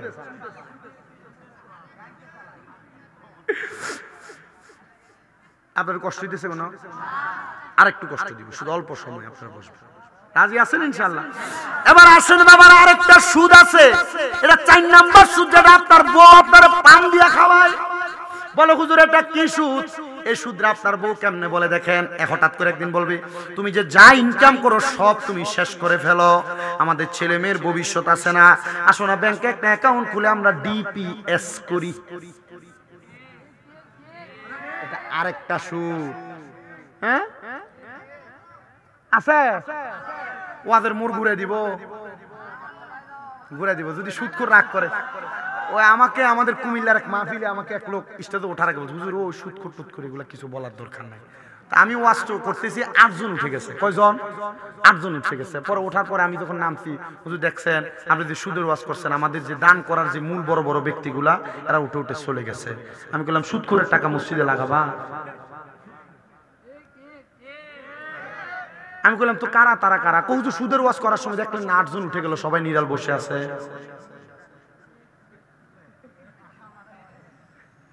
এখনকার ইমাম সাহেবরা সুদের ওয়াজ করতে পারে না। সেক্রেটারি হুজুর, হুজুর আপনি জানেন কিভাবে আমি যে সুদ খাই? কেউ আপনার বলছে? কথা বলে না তো আছে না? আমার মুসলমানেরা, এই ডিপিএস নামক সুদ আপনারা ত্যাগ করেন, আস্তে আস্তে করে নিজে সঞ্চয় করার চেষ্টা করেন। বলে হুজুর টাকা পয়সা তো ঘরে বাড়িতে রাখা যায় না, ডাকাতি হয়, কেমনে রাখবো? ব্যাংকে তো রাখার দরকার। হ্যাঁ রাখবেন, ব্যাংকে অসুবিধা কি? রাখবেন।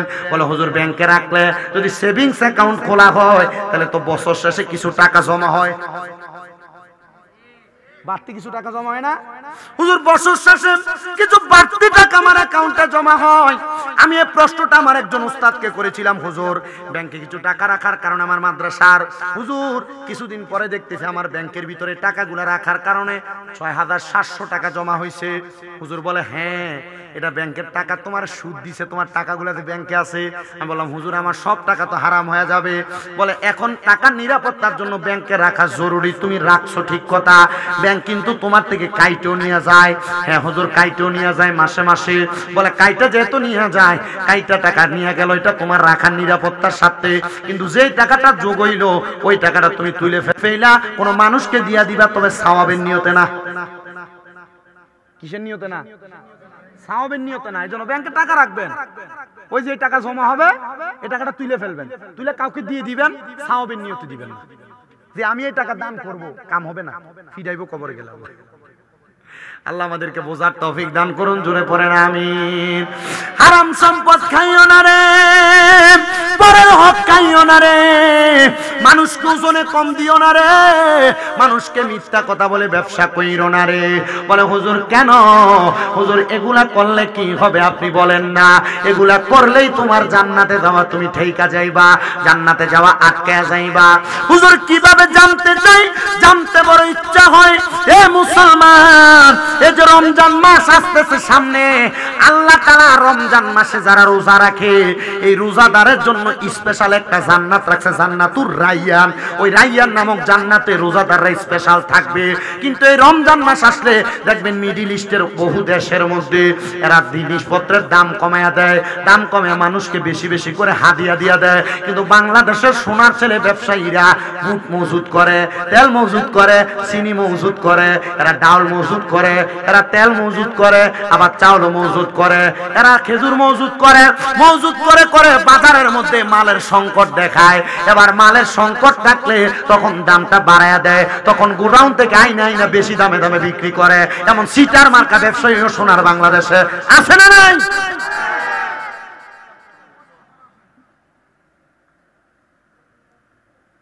এই ওয়াজ চলে আপনাদের এলাকায়? আমার উদ্দেশ্য হেদায়েত, হেদায়েত হন।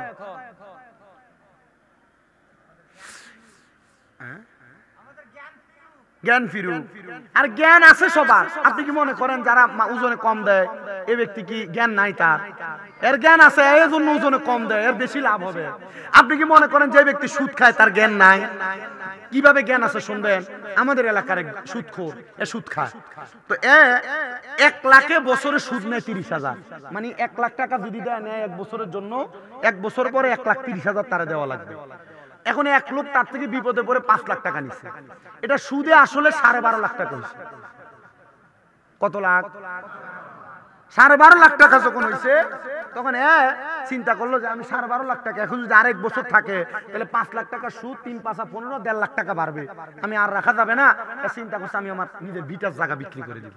এর বিটার জায়গা বিক্রি করছে, বাপের বিটা বিক্রি করে, যার থেকে টাকা নিছে 5 লাখ, এরা বলছে ভাই তোমার থেকে আমি 5 লাখ টাকা নিলাম, তো 5 লাখ টাকা নিয়ে এখন তো আমার সুদে আসলে 12.5 লাখ টাকা হয়েছে, তুমি একটু কষ্ট করে উপরে 2.5 লাখ মাফ করে 10 লাখ নিয়ে যাইবা। তখন সুদখোর তারা উত্তর দিছে, আমি যদি তোমার থেকে 2.5 লাখ টাকা কম নেই আল্লাহ কি কবরে গেলে সুদ খানার কারণে আমার একটা মায়ের কম দিবে? আচ্ছা বলেন তো, এ জানে কবর আল্লাহ পিড়াইব তবু সুদ খায়। এ বলতেছে আল্লাহ কি আমার কবর একটা পিড়া কম দিবে? আমি বললাম ইয়া আল্লাহ, তোমার এই কথা বলছে? বলে হ্যাঁ। তো কাকা শুধু সুদ খায় না, এ কথা বলে না, এ 5 ওয়াক্ত নামাজ পড়ে। কি করে? আপনাদের এলাকায় এমন জাতের মুসল্লি বহু আছে, আপনি খুঁজা দেখি। এই জন্য আমাদের এলাকার এক শিল্পী লেখছিল আর কি, আজান দিলে সবার আগে মসজিদে যায়, আবার মসজিদের বাইরে এসে সুদের টাকা খায়। নামাজ হইল না রে তোর, নামাজের লইলি না খবর। ওরে ধরলি নামাজ, পড়লি নামাজ, সারা জীবন ভর নামাজ হইল না রে তোর, নামাজের লইলি না খবর।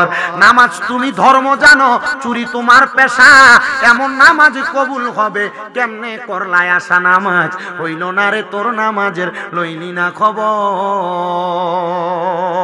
নামাজের ভিতরে তারে মশায় কামড় দিলে, মশা তুমি আগে মারো, রুকু সেজদা ফেলে। আছে না অভাব? না এ নামাজে দাঁড়িয়েছে আল্লাহু আকবার, বাচ্চা পোলাপান যদি দুষ্টমি করে, কথা বলেন না কেন? এই জন্য আমি সবার কাছে আবদার করব, হারাম কারো বন্ধ, ওজনে কম দেও বন্ধ, ব্যবসার সময় মিথ্যা কথা বলো বন্ধ। আসেন আমার বাবাজিরা, এবার আরেকটা কথার মধ্যে চলে যায়, যে তো রমজান আসতেছে সামনে।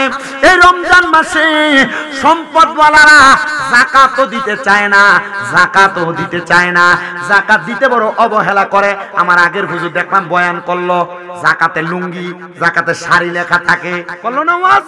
এভাবে এটা যাকাত দেওয়ার এটা সিটারি হিসাব, এটা বাটপারি হিসাব। বলে হুজুর কিভাবে? অনেকে যাকাত দেওয়ার কথা চিন্তা করে না। বাংলাদেশে যে পরিমাণ পয়সাওয়ালা আছে, তারা যদি হিসাব করে করে যাকাত দিত, আমার মনে হয় সোনার বাংলাদেশে 3 বছর যাকাত দিলে একটা গরিবও থাকবে না।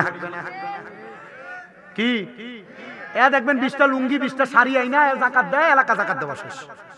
ঠিক না? না মুসলমান, এগুলা করা যাবে না।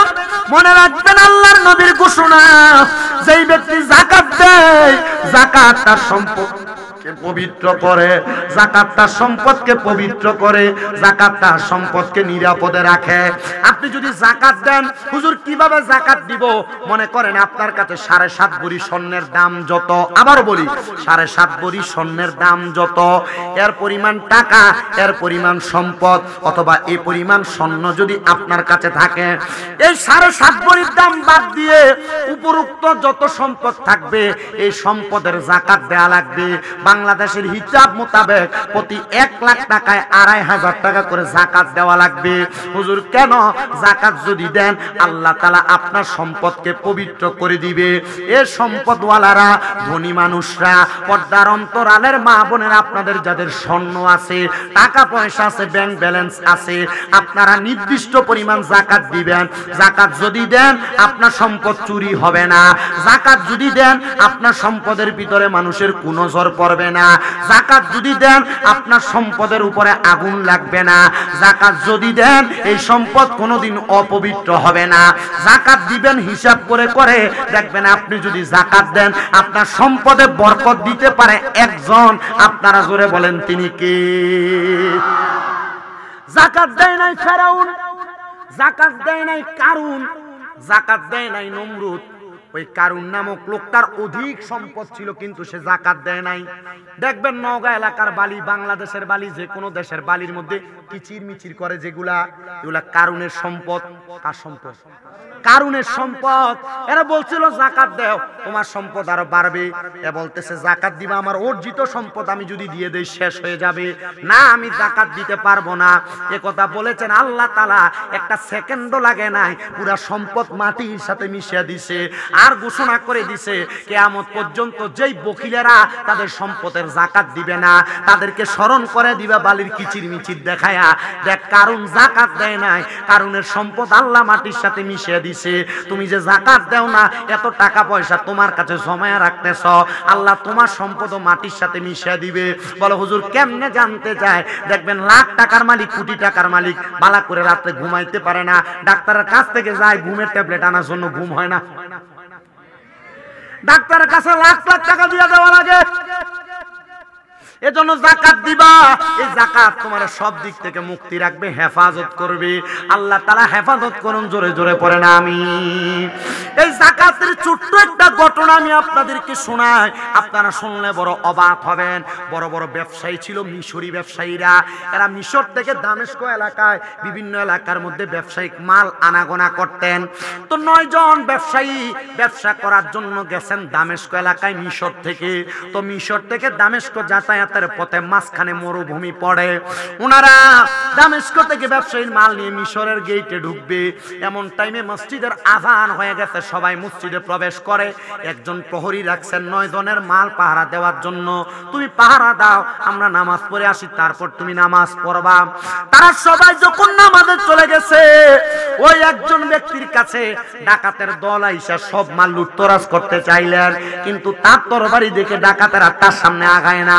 ডাকাত চিন্তা করতেছে, এখন তো তার মালগুলো আমরা ডাকাতি করে নিতে পারবো না, কি করব? চলো আমরা তার মালগুলা নষ্ট করে দেই। কিভাবে নষ্ট করবা? আগুন ধরে দেই। কি করবে? যারা প্রতারক, যারা চোর, এরা 3 কাজ করে। ক্ষতি করবে, আঘাত করবে, অথবা আঘাত করবে ক্ষতি করবে না, অথবা ক্ষতি করবে আঘাত করবে না। কয় কাজ করে? 3 কাজ করে প্রতারক। ওই ব্যক্তি ডাকাতের দলেরা সবগুলো মালের মধ্যে আগুন লাগিয়ে দিয়েছে। ডাকাত দল আগুন লাগিয়ে যখন চলে গেছে, ওই পাহারাদার দৌড়ে মসজিদের মধ্যে প্রবেশ করেছে। এ আল্লাহর বান্দারা, বণিকেরা, ব্যবসায়ীরা, আপনাদের যত মাল সামান ছিল সব তো আগুনে পুড়ে যাচ্ছে, মাল সামান গুলা তো ধ্বংস হয়ে যাচ্ছে। 9 জন ব্যবসায়ীর ভিতর থেকে 9 জন থেকে 8 জন দৌড়ে মালের কাছে গেছে, একজন আসে না, নামাজে দাঁড়িয়ে আছে। সবাই যা দেখতেছে যে 8 জন দৌড়ে দৌড়ে আসছে, 8 জনের মালগুলা পুরো ছাই হয়ে গেছে, কিন্তু যে একজন এখনো আসে নাই তার মালগুলা ঠিকঠাক আছে। কিন্তু শুধু মালগুলা যে ঢাকনা দিয়ে গেছিল, মালগুলা ঢাকনা দেওয়ার কাপড়টা পুড়ে গেছে। ওই 8 জন 9 জনের ব্যক্তির একজন যখন ফিরে আসছেন, তারা বলতেছে তুমি পাগল নাকি? তোমার সব মাল পুড়ে যেতে লাগছিল, তুমি আসো নাই, তুমি কেন আসো নাই? বলে আমার মাল তো ঠিক আছে, আমি দেখতেছি তোমাদের মাল পুড়ে গেছে। উনি ডাক দিয়ে বলেন, হ্যাঁ আমি পাগল, আমি আল্লাহ এবং তার রাসূলের পাগল। আল্লাহ এবং রাসূলের কথা শুনে আমি আমার মালের যাকাত আদায় করেছি। মালের যাকাত দেওয়ার কারণে আল্লাহ তাআলাই আমার মালকে রক্ষা করেছে। আর তোমরা যাকাত দাও না বিদায় তোমাদের মাল আগুনে পুড়িয়ে দিয়েছে। বলে কি বলো? বলে হ্যাঁ আমি আমার মালের যাকাত দিয়েছি। এবার 8 জন থেকে একজন ডাক দিয়ে বলতেছে, যদি তুমি যাকাত দিয়ে থাকো, তোমার মাল যে তো পুড়ে নাই, একটা চাদর দিয়ে যে মালগুলা ঢাকনা দিয়েছো, একটা মাল, এই চাদরটা তো এখনো পুড়ে গেছে। বলে এটার উত্তর এখন দিতে পারবো না, আমার সাথে বাড়িতে চলো, তখন তোমাকে উত্তর দিচ্ছি। বাড়িতে গেছেন, স্ত্রীকে প্রশ্ন করলেন, স্ত্রী আমার দামেস্ক থেকে মাল আনার সময় মালগুলাকে ঢাকনা দেওয়ার জন্য তুমি যে কাপড় আমাকে দিয়েছিলা, তুমি বলো গত বছর যে আমি হিসাব করে যাকাত দিয়েছিলাম, আমার ওই মালগুলা যে আমি ঢাকনা দেওয়ার কাপড়টা নিয়েছি, ওই কাপড়টার যাকাত আমি আদায় করেছি কিনা? স্ত্রী বলেছেন, স্বামী না না আদায় করেন নাই, কারণ এই কাপড়টা তখন আমাদের কাছে ছিল না, পাশের মহল্লার একজন এই কাপড়টা তার কর্ম সম্পাদনের জন্য নিয়ে গেছে, এজন্য তার কাছে ছিল বিদায় আমি এটার হিসাব আমি আপনাকে দেই নাই। স্বামী বলতেছে, ব্যবসায়ীরা শোনো, আমি যেই মালের যাকাত দিয়েছি এই মাল পুড়ে নাই, যেই মালের যাকাত দেই নাই এই মাল অনিরাপদ ছিল, এজন্য আমি আমার ওই মালের আশাও করি না। মনে রাখবা, তুমি যদি কারোর কাছে কোনো টাকা লেও না দেও না, কোনো পানা দাও না থাকো, তুমি যদি টাকাটা পাও না, পাওয়ার সম্ভাবনা থাকে, তাহলে ওই টাকার হিসাব করেও যাকাত দেওয়া লাগবে। ব্যাংকে যত টাকা থাকবে হিসাব করে তার যাকাত দেওয়া লাগবে। বলে আমার 2টা বাড়ি 3টা বাড়ি, যেই বাড়িতে তুমি থাকো এই বাড়ি ছাড়া বাকি 2-3টা বাড়ি যাকাত দেওয়া লাগবে। বলে আমার একটা ক্ষেত 2টা ক্ষেত ফসলি ক্ষেত, আমার আপনার প্রত্যেকটা ফসলি ক্ষেতের যাকাত দেওয়া লাগবে, আমার একটা গরু দুইটা গরু এগুলার যাকাত দেওয়া লাগবে। হুজুর কেমন করে যাকাত দিব? মসজিদের হুজুর যে রাখলেন এদের থেকে একটু জাইনা নিয়েন। কিন্তু আপনি জানতে চান না, মসজিদে গেলে ময়লা দেখলে হুজুরকে ধমকাইতে ভালোই পারেন, কিন্তু যে বিষয় জানা লাগবে এই বিষয় আপনি জানতেই চান না। কথা কন না ঠিক কিনা? এই মুসলমানেরা এগুলা জাইনা নেওয়ার চেষ্টা করবেন। যাকাতের ব্যাপারে একটু কথা বলে দিয়ে গেলাম, আর একটা কথা আমি আপনাদের কাছে বলে দিয়ে যাই, আপনারা আপনাদের নারীদেরকে পর্দা করাবেন। বলে হুজুর কেন পর্দা করাবো? মা বোনেরা এই ব্যাপারে বড় অসতর্ক। আপনি কত সুন্দর নওগাঁ বাজারে ঘুরতেছেন, আব্দুল আজিজ পার্ক না কি জানি পার্ক একটা দেখে আসছে, ওই জায়গায় কত রকমের পার্ক আসার সময় দেখ, আব্দুল জলিল পার্ক, অনেক পার্ক আছে, আপনি সেখানে অবাধ ভাবে যাইতেছেন, আপনার মাথার ঘুমটা খোলা, আপনার চেহারা পর পুরুষ দেখতেছে। আমি আমার সব মা বোনদের উদ্দেশ্যে বয়ানটা করে দিয়ে যাই, মাহারা আপনারা শুনে রাখেন, আপনারাও দুনিয়া জমিনে পর্দা করবেন, পর্দা করবেন, পর্দা করবেন। কারণ আল্লাহর কোরআন বলে ওয়াকরনা ফি বুয়ুতিকুন্না ওয়ালা তাবাররাজনা তাবাররুজাল জাহিলিয়াতিল উলা। আল্লাহ তাআলা বলে তোমরা তোমাদের নারীদেরকে জাহিলিয়া যুগের মহিলাদের মতো বের হতে দিও না। দেখেন জাহিলিয়া যুগের মহিলাদের মতো মহিলারা যখন বেপরদা বের হয়, মেয়েটা যখন বেপরদা বের হয়, রাস্তাতে ছেলেরা তাদেরকে টিস্কারি করে, টিস করে, খারাপ আচরণ করে, বাজে ব্যবহার করে। আব্বুজিরা সাবধান, সতর্ক, আপনার কদমে আমি হাত দিয়ে বলি, আপনি আপনার মেয়েকে, আপনার বউকে আপনি বেপরদা ছাড়বেন না। মনে রাখবেন রাসূল পাকের ঘোষণা, কোন মানুষ যদি দুনিয়ার জমিনে তাদের মেয়েকে বেপরদা করে, কোন মহিলা যদি বেপরদা চলে, আল্লাহ তাআলা একজন বেপরদা নারীর কারণে 4 জন পুরুষকে দুজকে দিবে। 4 জন পুরুষকে, একজন বেপরদা নারীর কারণে কয়জন পুরুষকে দুজকে দিবে? আপনারা আসতে বলতেছেন। আচ্ছা মা কার কার আছে? হাত তোলে। সবার আছে। বউ যারা আছে তারা হাত তোলা রাখেন, বাকিরা হাত নামান। বউ আছে কার কার?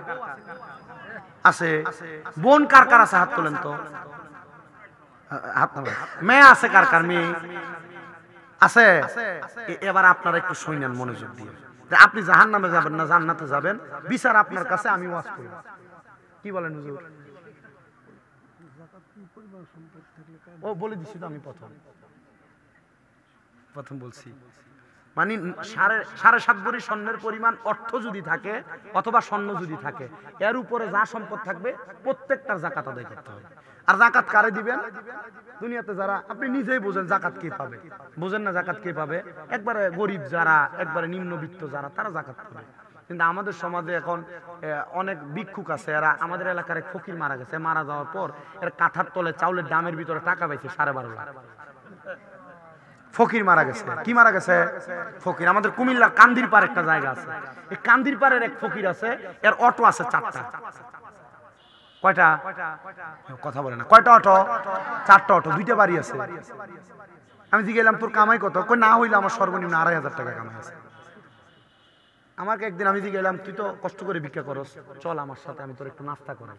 মাঝে মাঝে এদের প্রতি একটু মায়ার নজর দিয়েন ভিক্ষুক। আর আপনি তো জানেন আপনি আপনার মায়ার নজর রহম করবেন, কারণ নবীজির হাদিস লা ইয়ারহামুল্লাহু মান লা ইয়ারহামুন নাস, যে ব্যক্তি মানুষের প্রতি রহম করেন আল্লাহ তার প্রতি দয়া করেন। আপনি মানুষের প্রতি দয়া করবেন না? এই যে রমজান মাস আসতেছে, আপনার পক্ষ থেকে যে কোনো একজন ব্যক্তিকে একটু ইফতার দিবেন। 2 জনকে যদি বেশি সামর্থ্য থাকে 2 জনকে দিবেন। বেশি মানুষকে ইফতার দিবেন, বুট কিনা দিবেন, চনা কিনা দিবেন, ডাল কিনা দিবেন, 2 কেজি খেজুর কিনা দিবেন, মুড়ি কিনা দিবেন, সেমাই কিনা দিবেন। বলে হুজুর কেন?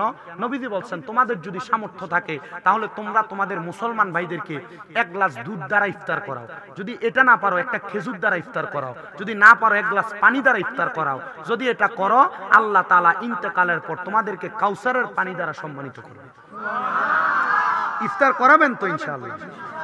এলাকার কোনো গরিব আছে, সাহারি করার জন্য আপনি গরুর গোশত দিয়ে ভাত খাচ্ছেন, আপনি একটু প্রয়োজনে 1 কেজি আলু দিবেন, গরুর গোশতের সাথে মুরগির সাথে 1 কেজি আলু দিবেন। আপনার তরকারি গ্রানটা যখন পাশের ঘরে যায়, ওই মানুষটার মনে কষ্ট, যাহারে আমি যদি একটু গোশত দিয়া ভোর রাতে ভাত খেতে পারতাম। আপনি আপনার বাড়ি থেকে 1 বাটি 1 পেয়ালা তরকারি তার বাড়িতে পাঠাবেন। কি দরকার আছে না? দরকার আছে না? দুধ দিয়ে কলা দিয়ে আপনি ভাত খান, কিন্তু সে গরিব, সে পারে না। আপনি 1 কেজি দুধ তার কিনা দিবেন। রমজান মাসের হিসাব বুঝেন না? আল্লাহ তাআলা 70 থেকে 700 গুণ সওয়াব দিবে 1 টাকা দান করলে। আপনি এতদিন 70-এ পড়েছিলেন, আমি নবীর হাদিস শরীফ পড়ে দেখি 70 থেকে 700 গুণ সওয়াব দিবে। এই রমজানে আল্লাহ তাআলা পাক এবং পবিত্র করবে। কষ্ট হইতেছে আপনাদের? অসুবিধা হইতেছে আপনাদের? আপনাদের কাছে কি মনে হইতেছে যে আমি কথাগুলো বলতেছি এগুলো কাজে লাগবে? আব্বা কোনো সমস্যা হইতেছে আপনাদের? একটু বইলেন, আল্লাহ কবুল করুক। তাহলে রমজান মাসে মানুষের প্রতি রহম করবেন তো, দয়া করবেন তো, মায়া করবেন তো? ইনশাআল্লাহ বলেন না তো? জোরে বলেন ইনশাআল্লাহ।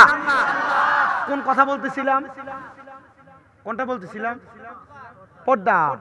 এই পর্দার কথাই ছিল। এই পর্দার ধারাবাহিকতা আসেন।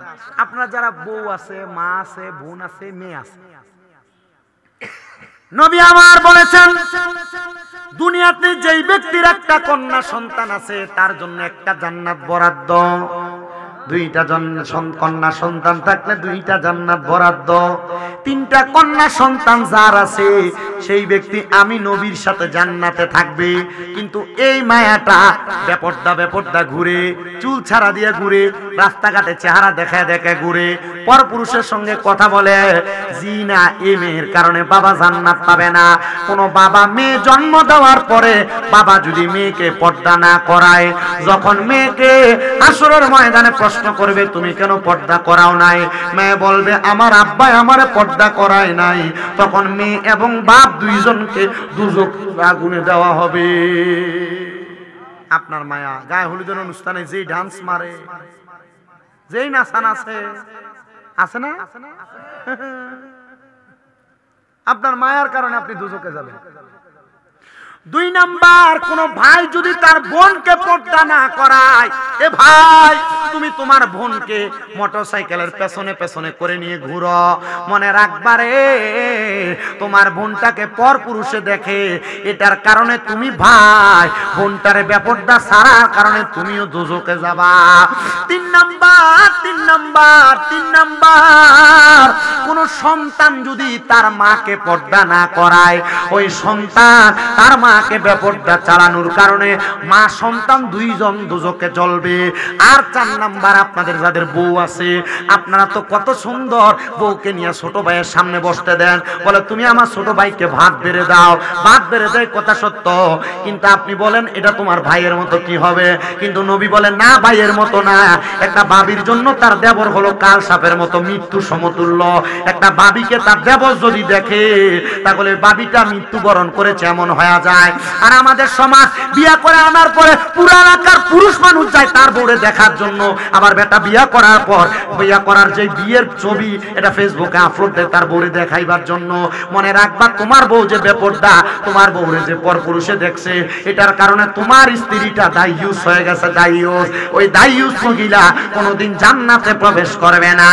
এই জন্য আমার নওগাঁ বাজারে গ্রাম এলাকার পর্দার অন্তরালের মা বোনেরা বেপর্দা চলতে বড় সাবধান। পরপুরুষের সঙ্গে কথা বইল না, পরপুরুষের সঙ্গে সম্পর্ক রাখো না।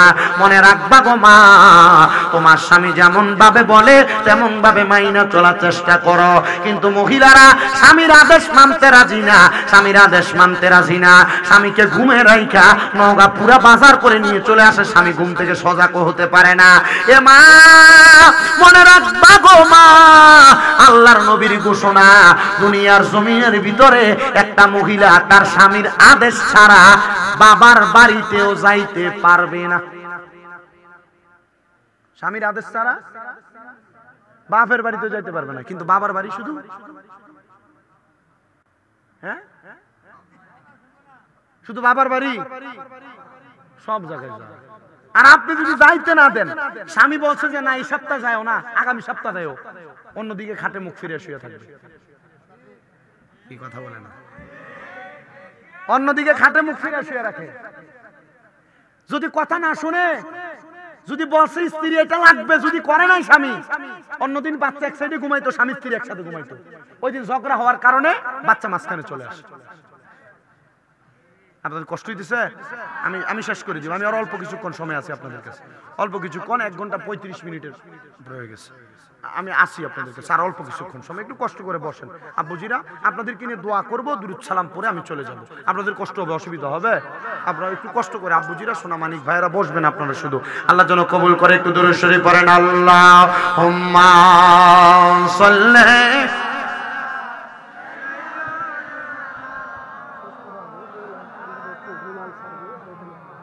وعلى آل سيدنا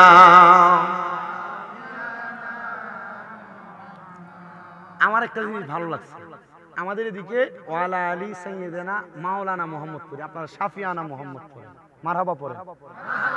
শাফিয়ানার অর্থ খুব ভালো। কি অর্থ জানেন? শাফিয়ানা মানে সুপারিশকারী নবী মোহাম্মদ। সুবহানাল্লাহ পড়েন। আপনি যদি ওই নবীর প্রতি বিশ্বাস রেখে কবরে যান, কবরে রাখবি বিসমিল্লাহি ওয়া আলা মিল্লাতে রাসূলুল্লাহ বলে কবরে রাখে না, ওই রাসূল আপনাকে কোলে নিবে। নবীজির কোল মোবারকে যদি আপনি উঠতে পারেন, আপনার চিন্তা আছে? ভয় আছে বাবা?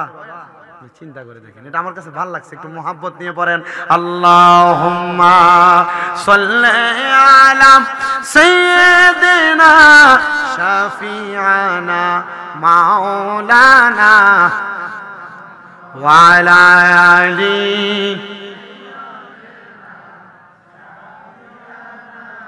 ভাল লাগে না?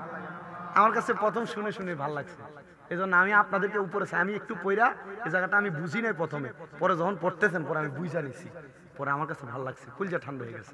মারহাবা পড়েন, আল্লাহ কবুল করুক, আমিন কোন। এই মহিলারা যারা স্বামীর কথা শোনো না, তাদের ব্যাপারে সাবধান দিচ্ছি। তোমার স্বামী তোমাকে কোনো কাজ করতে বলে তুমি শোনো না, তোমার ব্যাপারে সাবধান দিচ্ছি। কোন মহিলা যদি তার স্বামীর আদেশ না মানে, তাহলে ওই মহিলারা জান্নাতে যাওয়া বড় কষ্ট হয়ে যাবে। বলে হুজুর কেন? কারণ হইল এই মহিলা স্বামীর অবাধ্য, স্বামীর কথা শুনে না, এটার কারণে আল্লাহ তাআলা ওই মহিলার প্রতি নারাজ হয়ে যায়। যারা স্বামীর আদেশ মানো না, বলে হুজুর কেমনে মানবো? আমার স্বামী সিগারেট খাইতে খাইতে মুখে দুর্গন্ধ লাগে, আমার স্বামীকে আমার এখন আর ভালো লাগে না, দেবরটাকে ভালো লাগে।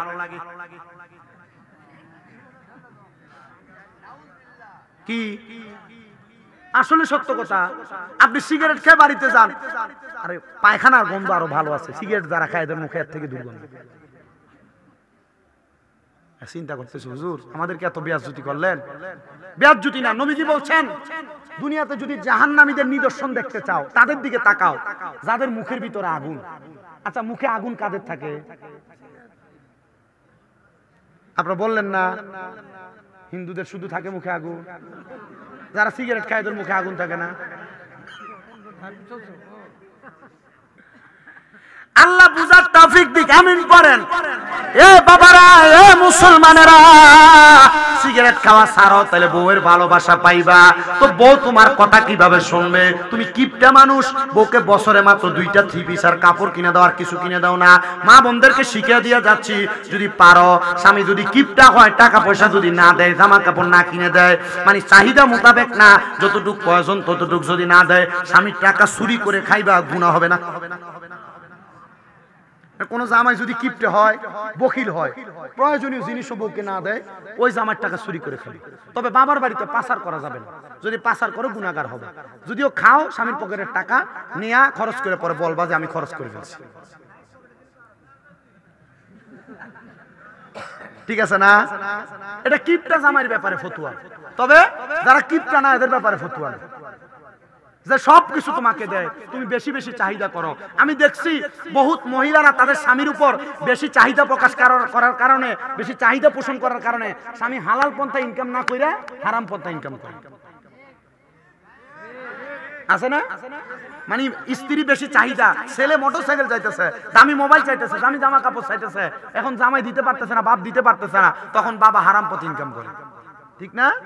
এ ব্যাপারে সাবধান হবেন। আর স্ত্রীদের প্রতি মোহাব্বত করবেন। এখন আমাদের স্বভাব, আমি আমার স্ত্রীকে অমুক মারানি জি বলে গালি দিই। কি স্ত্রীকে গালি দেয় না? কোনো কিছু আনতে দেরি হলে ঠাস করে চটকনা লাগাই। চটকনা বলেন না থাপ্পড় বলেন? থাপ্পড় লাগাইতে ঠাস করে। নবীজি 2টা হাদিস লক্ষ্য করেন, রহমতের নবীর ঘোষণা, দুনিয়ার জমিনের ভিতরে তোমরা তোমাদের স্ত্রীদের মা বাবার নাম তুলে গালি দিবা না। নবীজি কেন? নবীজি বলছেন আমি নবীজি মহিলাদের বাবা।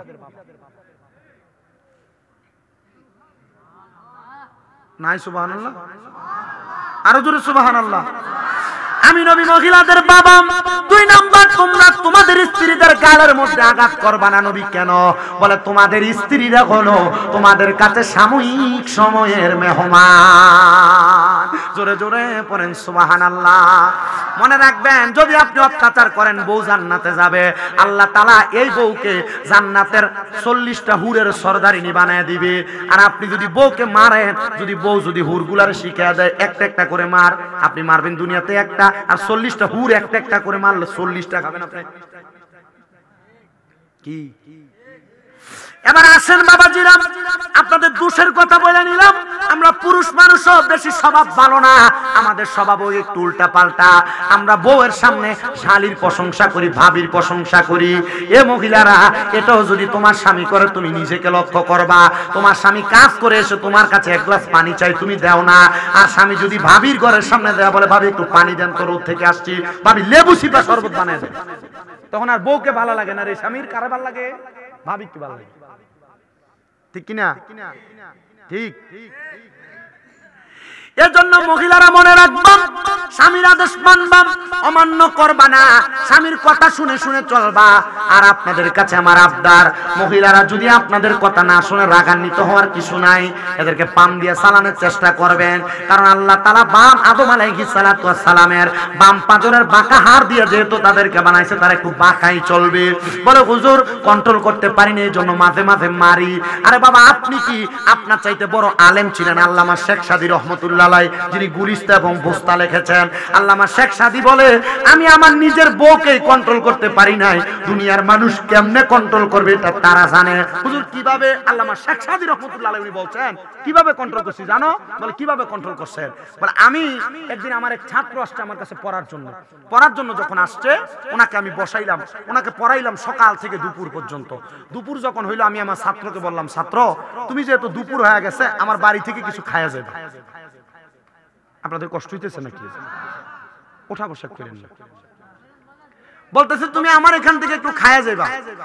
আল্লামা শেখ সাদী রহমতুল্লাহ আলাইহি উনি গেছেন পেছনে, যায় দেখতেছেন ঘরে কোনো খানা নাই, খানা বউ চাউল, বউ একটু রাগান্বিত হয়ে গেছে। আল্লামা শেখ সাদী বড় আলেম না, ভালো আলেম, তো বউ রাগান্বিত হইয়া যে চাউলের তরকারির পাতিল, এই পাতিল নিয়ে আল্লামা শেখ সাদীর মাথায় ধুরুম করে মারছে। বাড়ি মারাতে পাইল্লার নিচ ভাঙ্গা, যে পাইল্লার কাঁচা আছে, কাঁচা আল্লামা শেখ সাদীর গলাতে এভাবে ঝুলা গেছে। আচ্ছা, আমাদের সমাজে যদি বউ এভাবে মারতো স্বামীকে, উল্টে মারতেন না আপনি? উল্টে মারতেন আপনি। আল্লামা শেখ সাদী বলেন, আমি আমার স্ত্রীকে মারি নাই, আঘাত করি নাই, প্রহার করি নাই, আমি তাকে এমন সাবধানতার সাথে তাকে শাসন করেছি, সে হেদায়েত হয়ে গেছে। কিভাবে? আমি আমার স্ত্রীকে বললাম, ঠিক আছে তুমি যেহেতু আমাকে এভাবে মারলা, আমার গলাতে এটা লাগছে, যেহেতু আমি এখন রাস্তায় যাব আর পাড়ার লোককে ঘুরে ঘুরে বইলা বেড়াবো, দেখো আমার বউ আমাকে কত ভালোবাসে, আমাকে এত সুন্দর একটা মালা পরাই দিছে। আল্লামা শেখ সাদী বলে, এই কথা বলতে দেরি আমার স্ত্রীর সাথে সাথে আমার পায়ে পড়ে গেছে। কিভাবে? পায়ে পড়া। আমার স্ত্রী বলছে, স্বামী এই কথা যদি আপনি মানুষকে বলেন, মানুষ আপনাকে খারাপ বলবে না, বলবে কাকে? আমাকে খারাপ বলবে। ও মহিলা, তুমি তোমার স্বামীর বদনাম করো মানুষের কাছে, তোমার বোনের কাছে ফোন করে করে কান্দা কান্দা বিচার দাও, তোমার মার কাছে বিচার দাও, ঠিকই কিন্তু এই স্বামীর ভাত খাবা, কিন্তু এই স্বামী যখন শ্বশুর বাড়ি যাবে আর সম্মান পাবে না, তো তোমার স্বামী তো সম্মান পাবে না। স্বামীর সম্মান যেখানে নাই, এখানে বউয়ের সম্মান আছে, এজন্য তুমি তোমার স্বামীর সম্মান বজায় রাখবে। আল্লাহ ভাই, সমস্যা হলে বলবেন, আমি শেষ করে দেব। আমি যত তাড়াতাড়ি ছাড়বো তত তাড়াতাড়ি ভালো, আমি বাঁচবো। আছেন তো ইনশাআল্লাহ? আল্লামা শেখ সাদী বলেন, আমি আমার স্ত্রীকে বসায়া আমি এখান থেকে চলে যাচ্ছি লাকড়ি জোগাড় করার জন্য। ভালো আলেম মানুষ। আর ছাত্র এখান থেকে বলে, আমার এত বড় বড় ওস্তাদ, এত এলেম, কিন্তু এত ছাত্র কন্ট্রোল করে, বউ কন্ট্রোল করতে পারলো না গো। আল্লামা শেখ সাদী বলেন, বউকে রাইখা দিলাম, জঙ্গলায় গেলাম কাঠ কাটার জন্য। গাছুইটা কাঠ কেটে কেটে অনেক কাঠ হয়ে গেছে, জঙ্গলার মধ্যে ভাগ ঘুরে ভাগ আল্লামা শেখ সাদীকে খেয়ে ফেলবে।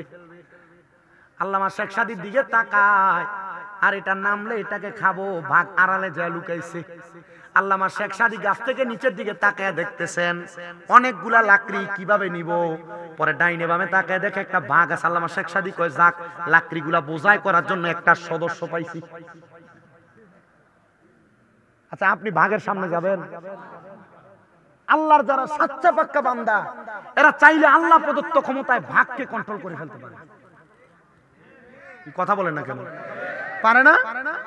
বান্দা হইতে হবে ক্লিন নাকি সুদখোর নাকি ঘুষখোর নাকি বেনামাজি? না না না, আল্লাহর বান্দাও হওয়া লাগবে তেমন। কথা বলে না কেন? ঠিক কিনা?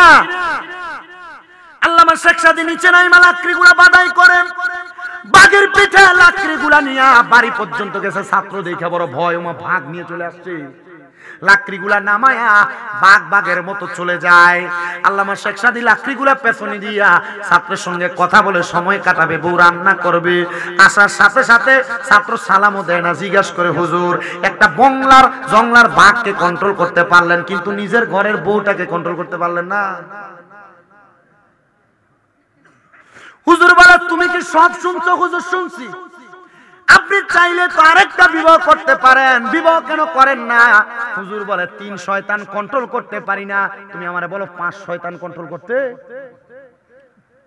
ছাত্র বলে হুজুর বিবাহের কথা বললাম, আপনি শয়তানের কথা বললেন, বুঝতে পারলাম না হুজুর কেন এই কথা বললেন। আল্লামা শেখ সাদী রহমতুল্লাহ আলাইহি বলেন, বাবা মনে রাখবা একটা পুরুষ মানুষকে ধোঁকা দেওয়ার জন্য তার সাথে একটা করে শয়তান আছে, একটা নারী মানুষকে মায়া মানুষকে ধোঁকা দেওয়ার জন্য তার সাথে 2টা করে শয়তান আছে। তো আমার সাথে একটা শয়তান, আমার বউর সাথে আছে 2টা শয়তান, এই 3টা শয়তানকে দেখলাম না কন্ট্রোল করতে পারি না, আরেকটা যদি বিয়ে করি আরেকটারে কিভাবে কন্ট্রোল করব? ছাত্র কই হুজুর বুঝতে পারছি, তার মানে একটা বিয়েই ভালো, 2টা বিয়ে করতে গেলে কন্ট্রোল করতে বড় ভেজাল। এ বেটা মানুষ 2টা বিয়ে করবা, সাবধান হইবা, আগে দেখবা প্রথমটারে কন্ট্রোল করতে পারো কিনা, তারপরে 2টার দিকে নজর দিবা। আল্লাহ যেন কবুল করে, জোরে পড়ে না আমিন। কেন এটা বলছি? আপনি আপনার বউয়ের সামনে বউয়ের প্রশংসা করেন, আপনি আপনার স্ত্রীর সামনে আপনি প্রশংসা করতেছেন আপনার ভাবির। বউর সামনে মাঝে মাঝে বউর তরকারি খারাপ হইলো, আজকে তরকারি খুব মজা হয়েছে, শুধু একটু লবণটা বাড়াই দিলে চাইতো না। আপনি তো লবণ কমেছে কিনা, হ্যাঁ এভাবে রান্না করলে বাবার বাড়িতে যাও, আপনি এভাবে ধমক দেন। আপনি এভাবে না বলে বলতেন তরকারি পাক ভালোই হয়েছে, লবণ একটু কম হয়েছে আর কি, ভবিষ্যতে বাড়াই দিন। আপনি এভাবে বলেন না, আপনি সমাজে শালীনতা, পরিবারের শালীনতা আনতে পারছেন না। আল্লাহ যেন কবুল করে, জোরে পড়ে না আমিন। কিন্তু আরেক জাতের পুরুষ আছে, এই পুরুষটা বউ যা কয় তা শুনে। আমাদের সমাজে মানে কুমিল্লা এলাকায় এই বেটারে বউ পাগল বলে না, বেট্টা বলে, বেট্টা। আপনাদের দিকে বলে এগুলা? আপনাকে বলছে আঙ্গুল দিয়ে দেখাইতে, কি বলে মাদা? আপনি কেন এটা কেন করতেছেন এখানে বসে? আমার মুসলমান ইমানদাররা গভীর মনোযোগ দিয়ে বয়ান শ্রবণ করার চেষ্টা করেন। হে মুসলমান, এ নবীর উম্মতের দল, আশিক রাসূল ভাই বাবারা, বন্ধুরা, এবার আল্লাহর বান্দারা দুনিয়ার জমিনের ভিতরে বউয়ের কথা শুনে অনেকে মা বাপকে আলাদা করে দেয়, ভাব দেয় না, এমন সন্তানও আছে। আছে না নাই? আপনার বউ আপনারা কথার কথায় বলেছে, হে স্বামী তোমরা তো 2-3 ভাই, তুমি একা কেন তোমার মা বাপরে ভাত খাওয়াও? তারা খাওয়াইতে পারে না, এই কথা শুনে যারা তোমাদের মা বাপকে আলাদা করে দিছ, মা বাপকে বাদ দাও না, মা বাপকে জুদা করে দিছ। সন্তান তোমার কাছে আমার আবদার, আমি শামীম রেজানা যদি নওগাঁ রাজশাহী বিভাগের বড় আলেম আইনা ওয়াজ করাও আর মা বাপরে ভাত না দাও, মা বাপের প্রতি অত্যাচার করো, মা বাপরে তুমি অন্যায় ভাবে খারাপ আচরণ করো, এমন ওয়াজ দিয়ে কোনো লাভ হবে না। যে সন্তান এমন যদি কেউ করে থাকো, দাও তোমার পাও আমার সামনে দাও, আমি প্রয়োজনে আমার জিহ্বা দিয়ে তোমার পাও পরিষ্কার করে দিব। ওয়াদা করবা এখান থেকে বাড়িতে যাইয়া মা বাবার পা ধরে ধরে মাপ চাইবা, এ মা আল্লাহর রাস্তায় আমারে মাফ করে দেন। সন্তান আম্মা আব্বার কাছে মাপ চাইলে তোমার দাম কমবে না, সম্মান কমবে না, ইজ্জত কমবে না। আম্মা আব্বার কাছে মাপ চাইবা, মাপ চাইবা, মাপ চাইবা। মনে রাখবা মা বাবার কাছে ক্ষমা চাইলে আল্লাহ তাআলা তোমার সম্মান, তোমার ইজ্জত বাড়ায়া দিবে, তোমার সম্মান, তোমার ইজ্জত বাড়ায়া দিবে। আমি শেষ করছি বয়ানটা, কিন্তু অনেকে মাপ চাইবে দূরের কথা, হুজুর 2 ঈদের সময় আমি মা বাবার পা ধরে সালামি করি না, আমি মাপ চাইবো তো দূরের কথা। সন্তান রে, ওই মা বাবা তোমারে যদি মাফ না করে স্বয়ং আল্লাহ তাআলা তোমারে মাফ করবে না। মা বাপ যদি তোমার প্রতি নারাজ থাকে, আমার আল্লাহ তাআলা তোমার প্রতি নারাজ থাকবে। নবীজির ঘোষণা, সাখাতুর রব্বি ফি সাখাতিল ওয়ালিদাইন, আম্মা আব্বার অসন্তুষ্টিতে আমার আল্লাহ অসন্তুষ্ট হয়ে যায়। রাদার রব্বি ফি রিদাল ওয়ালিদাইন, আম্মা আব্বার সন্তুষ্টিতে আমার আল্লাহ সন্তুষ্ট হয়ে যায়। এজন্য আজকের মাহফিলটা কবুল হবে কি হবে হবে না, এটার গ্যারান্টি আমি দিতে পারবো না। তবে একটা গ্যারান্টি দিয়ে যাই, আগামীকালকে যদি শোনো বাসারি গ্রামের দোকানের মধ্যে কোনো মুরব্বী বৈশা বৈশা বলতেছে, হ্যাঁ আজকে শামীম রেজার ওয়াজ শুনে আমার সন্তান বাড়িতে আইসা আমার পায়ে ধরে মাপ চাইছে, মনে করবা মাহফিল কবুল হয়ে গেছে। বলে হুজুর আমি তো কোনোদিন আম্মা আব্বার সাথে কোনো অন্যায় করি নাই, আমিও কি মাপ চাইবো নাকি? সন্তান, হ্যাঁ মাপ চাইবা, মাপ চাইলে আল্লাহ তাআলা তোমার দাম বাড়ায় দিবে, সম্মান বাড়ায় দিবে। কিন্তু অনেকে চিন্তা করে হুজুর হুজুর যাদের বাড়িতে বাবা আছে তারা বাড়িতে যাইয়া বাবার পায়ে ধরে মাপ চাইবে, যাদের বাড়িতে মা আছে তারা বাড়িতে যাইয়া মার পায়ে ধরে মাপ চাইবে। হুজুর আমার তো আব্বা নাই, আমি কার পায়ে ধরে মাপ চাইবো? হুজুর আমার তো মা নাই, আমি কার পায়ে ধরে মাপ চাইবো? সন্তান মা বাপ যদি কবরে থাকে, মাপ চাওয়ার যদি কোনো সুযোগ না থাকে, নবীজির ঘোষণা মোতাবেক চোখের মনি কোঠার মধ্যে একটা মাছির মাথা পরিমাণ পানি ছাইরা দিয়া যদি কেউ কান্না করে, ওই পানি মাটিতে পড়ার আগে আমার আল্লাহ তাআলা তার মা বাবার জীবনের গুনাহ মাফ করে দেয়। এ পর্দার অন্তরালের মা বোনেরা, এ যুবক ভাইরা, মুরব্বী বাবারা, তোমাদের মা বুঝি কবরে, বাবা বুঝি কবরে। সামনে রমজান মাস আসতেছে, অনেকে মা বাবার জন্য আফসোস করবে, অনেকের মা বাবা তাদেরকে ভোরবেলা ডাক দিয়ে দিয়ে উঠে উঠে ভাত খাওয়াইতো। অনেক সন্তানেরা মা বাপ সুন্দর সুন্দর ইফতার তৈরি করতো, মা বাপ নিয়ে বসে বসে ইফতার করত। এখন মা নাই, এখন বাবা নাই, চোখের সামনে দামি দামি খাবার থাকবে, কিন্তু মা বাপরে খাওয়ানোর মতো ক্ষমতা তুমি সন্তানের নাই, কারণ তারা কবরে। সন্তান ওই মা বাবা যদি কবরে থাকে, আল্লাহ তাআলা তোমার মা বাপরে কবরে যেন সুন্দর খাবারের ব্যবস্থা করে দেয়, সুন্দর রিজিকের ব্যবস্থা করে দেয়, কবরে জান্নাতি নিয়ামতের ব্যবস্থা করে দেয়। আমি দোয়া করার আগে তোমাদের সবার কাছে বলবো, 50-100 টাকা, 500 টাকা, 10-20 টাকা, যে যা পারো কিছু কিছু করে একটা কাপড় আপনাদের কাছে যাবে, একটু মাহফিল কমিটির ছেলেরা দাঁড়াও, একটা কাপড় দিয়ে যাও। আপনারা যে যা পারেন মা বাবার জন্য দান করবেন। আল্লাহর হাবিবের ঘোষণা, আস-সাখিয়ু হাবিবুল্লাহ, দানকারী আল্লাহ তাআলার বন্ধু। আপনি দান করবেন, আল্লাহ তাআলার বন্ধু হয়ে যাবেন। 10-20 টাকা, 50-100 টাকা, 500-1000 টাকা, যে যা পারেন একটা চাদর নেও, চাদরে করে করে দিবেন। মা বোনের কাছে একটা চাদর পাঠাও, 10-20-50-100 টাকা করে যে যা পারেন দিবেন। যদি 500 টাকা নগদ দেন, 1000 টাকা নগদ দেন, আমার কাছে আসবেন, মনটা ভরে দোয়া করবো। আমি মুসাফির মানুষ, কারণ 3 ব্যক্তি দোয়া কবুল হয়, এর মধ্যে মুসাফির একজন। পারেন নাকি কেউ 10-20-50-100 টাকা করে দিবেন নগদ, একটু তাড়াতাড়ি করে, তাড়াতাড়ি দোয়া করে দিব, বিদায় হয়ে বাড়িতে যাবেন, ঘুমাবেন আরামসে।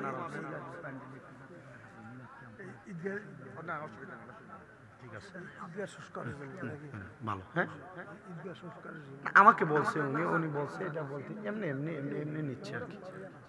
মারহাবা দেন, এটা সবাই সবাই শেয়ার হন, এটাতে আল্লাহ তাআলার বন্ধু হবেন। আল্লাহর কাছে দোয়া করব, আল্লাহ যেন আপনার মা বাবাকে জান্নাতের খাবার দেয়। বলো হুজুর আমি 1000 টাকা নগদ দিব, এমন কেউ থাকলো বলেন।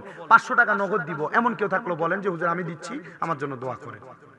এমন কেউ থাকলে একটু তাড়াতাড়ি, মহিলা প্যান্ডেলে গেছে, একটু তাড়াতাড়ি করেন, তাড়াতাড়ি, একটু তাড়াতাড়ি করেন সবাই।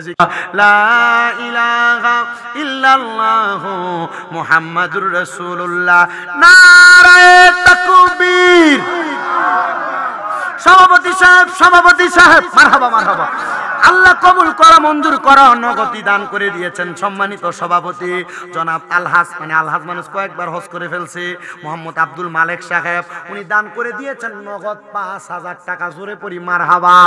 আল্লাহ যেন কবুল ও মঞ্জুর করে, দানের হাদিয়া সোনার মক্কা মদিনায় পৌঁছায়, কামাই রুজিতে বরকত দেয়, হায়াতে রিজিকে বরকত দেয়, পড়ি আল্লাহুম্মা আমিন। আর কে কে দিবেন একটু তাড়াতাড়ি করে দেওয়ার চেষ্টা করেন, 500-1000 দেওয়ার মতো থাকলে দিয়ে দেন একটু তাড়াতাড়ি। মা বোনেরটা একটু তাড়াতাড়ি নিয়ে আসো।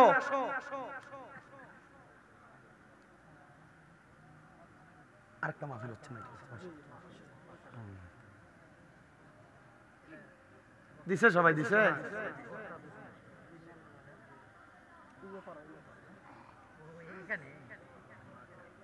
পাশাপাশি দুইটা হয়ে গেল, একই ডেটে দুইটা হয়ে গেল, অনেক বড় না? মানে এই শুধু বাসারি গ্রামই অনেক বড় না? 22টা পাড়ায় বাসারি গ্রাম। আমি গুগল ম্যাপে ঢুকে দেখি বাসারি গ্রাম, দেখা দেখি পুরা নওগাঁর ম্যাপ যত বড়, বাসারি গ্রামের ম্যাপ এত বড়। আমি তাকে আমি শুধু তাকে, হ্যাঁ 2টা মেম্বার লাগে দেখছে, আমি তো অবাক। আরেকটা আছে মনে হয় যে ওইদিকে বাসারি গ্রাম না, ওইটা বাঁচার রি গ্রাম, এটা বাঁচার রি গ্রাম, এটা অন্তঃস্তরা, এটা রসিনগর আছে না, একটা না আরেকটা আছে এই নওগাঁতে নাই, নওগাঁতে আর নাই না নওগাঁতে আর রাজশাহী বিভাগেও নেই। আচ্ছা আমি মনে হয় গুগল ম্যাপসে ঢুকছিলাম, তো ম্যাপসে ঢুকে আমি কোনো এলাকায় যাওয়ার আগে আগের রাত্রে আমার কার ড্রাইভারের কাছে আছে, গুগল ম্যাপসে ঢুকে আমি পুরো এলাকার দেখি, ডাইনে বামে দেখি, সব দেখি। হ্যাঁ? শেষ হয়েছে, আদায় হয়েছে, আল্লাহ যেন কবুল করে, পড়ে না আমিন, আস্তে আস্তে আমিন পড়ছেন। কি দোয়া করবেন না আপনারা? আর দোয়া ও মুখুল ইবাদত, দোয়া ইবাদতের মূল, দোয়া ইবাদতের মুগুজ। এতক্ষণ যে ইবাদত করলেন, ওয়াজ শুনলেন, এই দোয়াটাও তো করে যাবেন ইনশাল্লাহ, দোয়ার বরকতে আল্লাহ শুনো সবাইকে দান করে। গজল কইব, আমার জায়গা হবে নি আমার মোরা লাশের লাইগা, মসজিদেরও পাশে আমার কবর দিও, কইরাই আমার জায়গা হবে নি। এটা আমি নিজে লিখছি, একটু মহাব্বতে পড়েন। আমার জায়গা হবে নি আমার মোরা লাশের লাইগা, মসজিদেরও পাশে আমার কবর দিও, কইরাই আমার জায়গা হবে নি।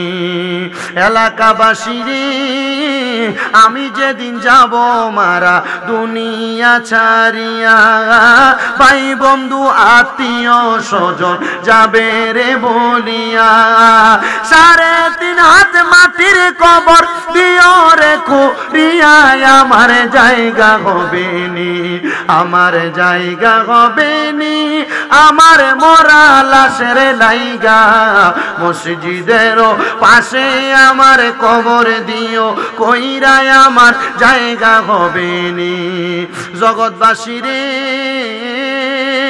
আমি যেদিন যাব চইলা দুনিয়া ছাড়িয়া, রঙিন জামা কাপড় সবই নিবা রে খলিয়া, আইরে সাদা মার্কিন কাপড় আমায় দিও রে পরায়া, আমার জায়গা হবে নি। আল্লাহ যেন কবুল করে, পড়েন আমিন। আল্লাহ আল্লাহ আল্লাহ লা ইলাহা ইল্লাহ, পড়েন আল্লাহ আল্লাহ লা ইলাহা ইল্লাল্লাহ। নবীজি রহমতের ভান্ডার, ঘোষণা আল্লাহর, রাহমাতুল্লিল আলামিন বলে জানিয়েছেন পরওয়ার নবীজি। আল্লাহ আল্লাহ আল্লাহ লা ইলাহা ইল্লাহ, আল্লাহ আল্লাহ আল্লাহ লা ইলাহা ইল্লাহ।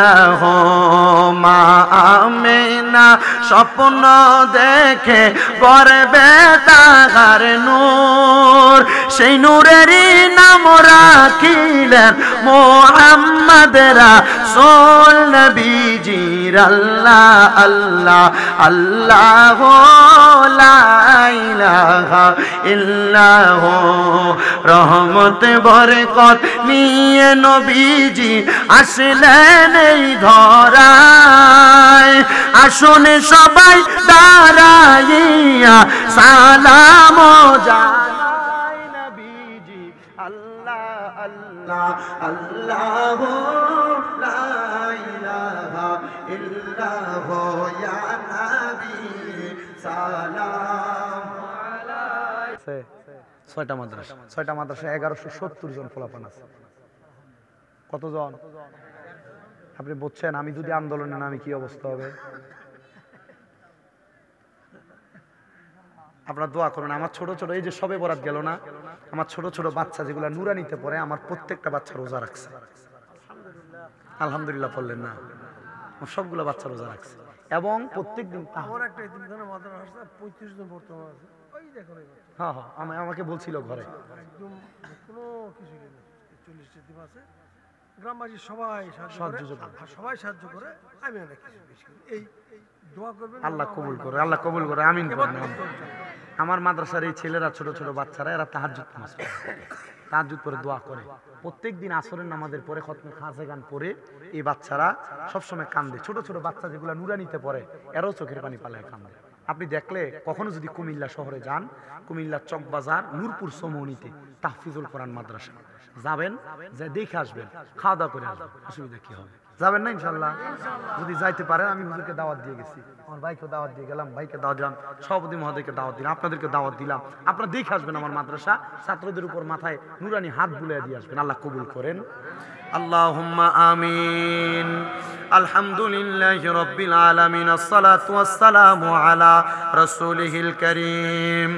রব্বানা আতিনা ফিদ দুনিয়া হাসানাতাও ওয়া ফিল আখিরাতি হাসানাতাও ওয়া কিনা আযাবান নার।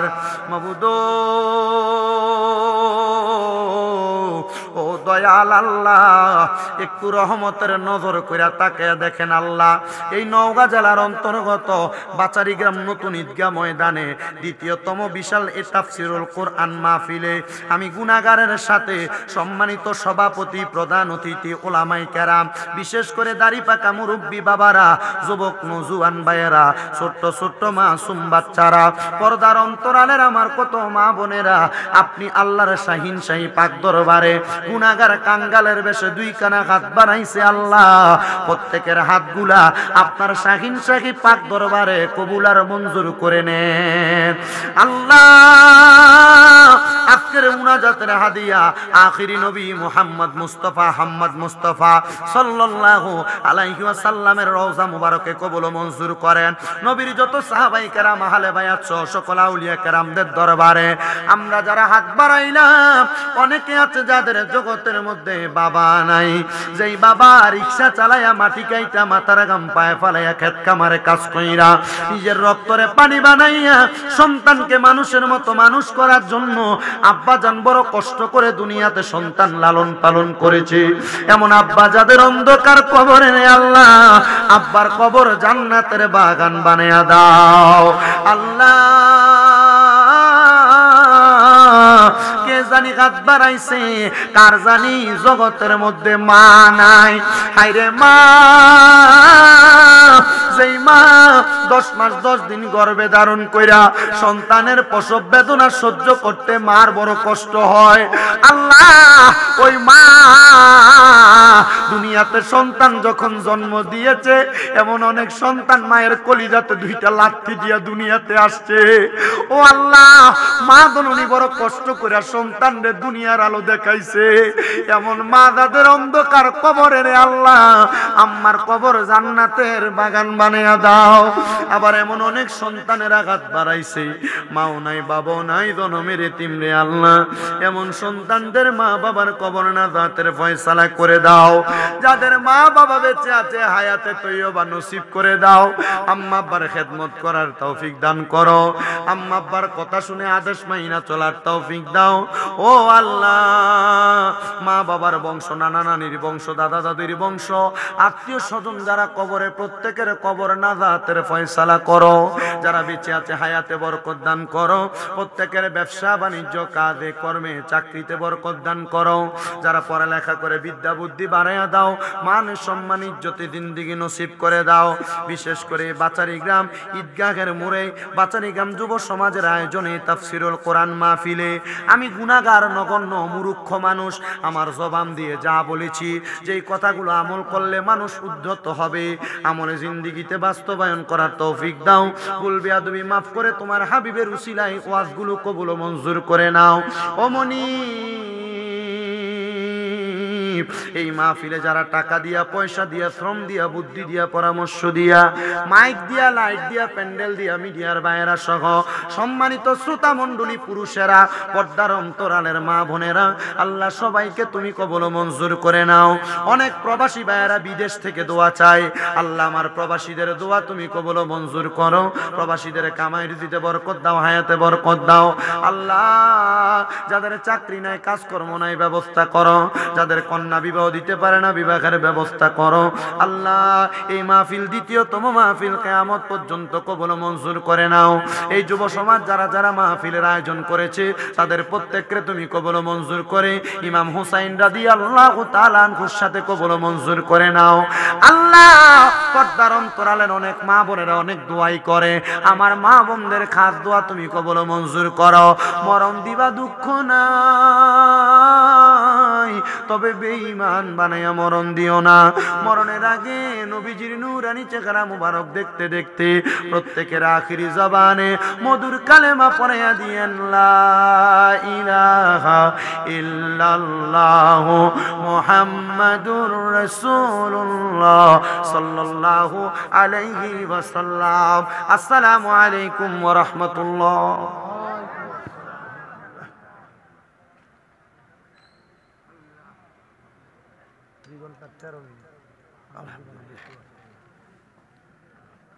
শুধু দূর থেকে আসছি।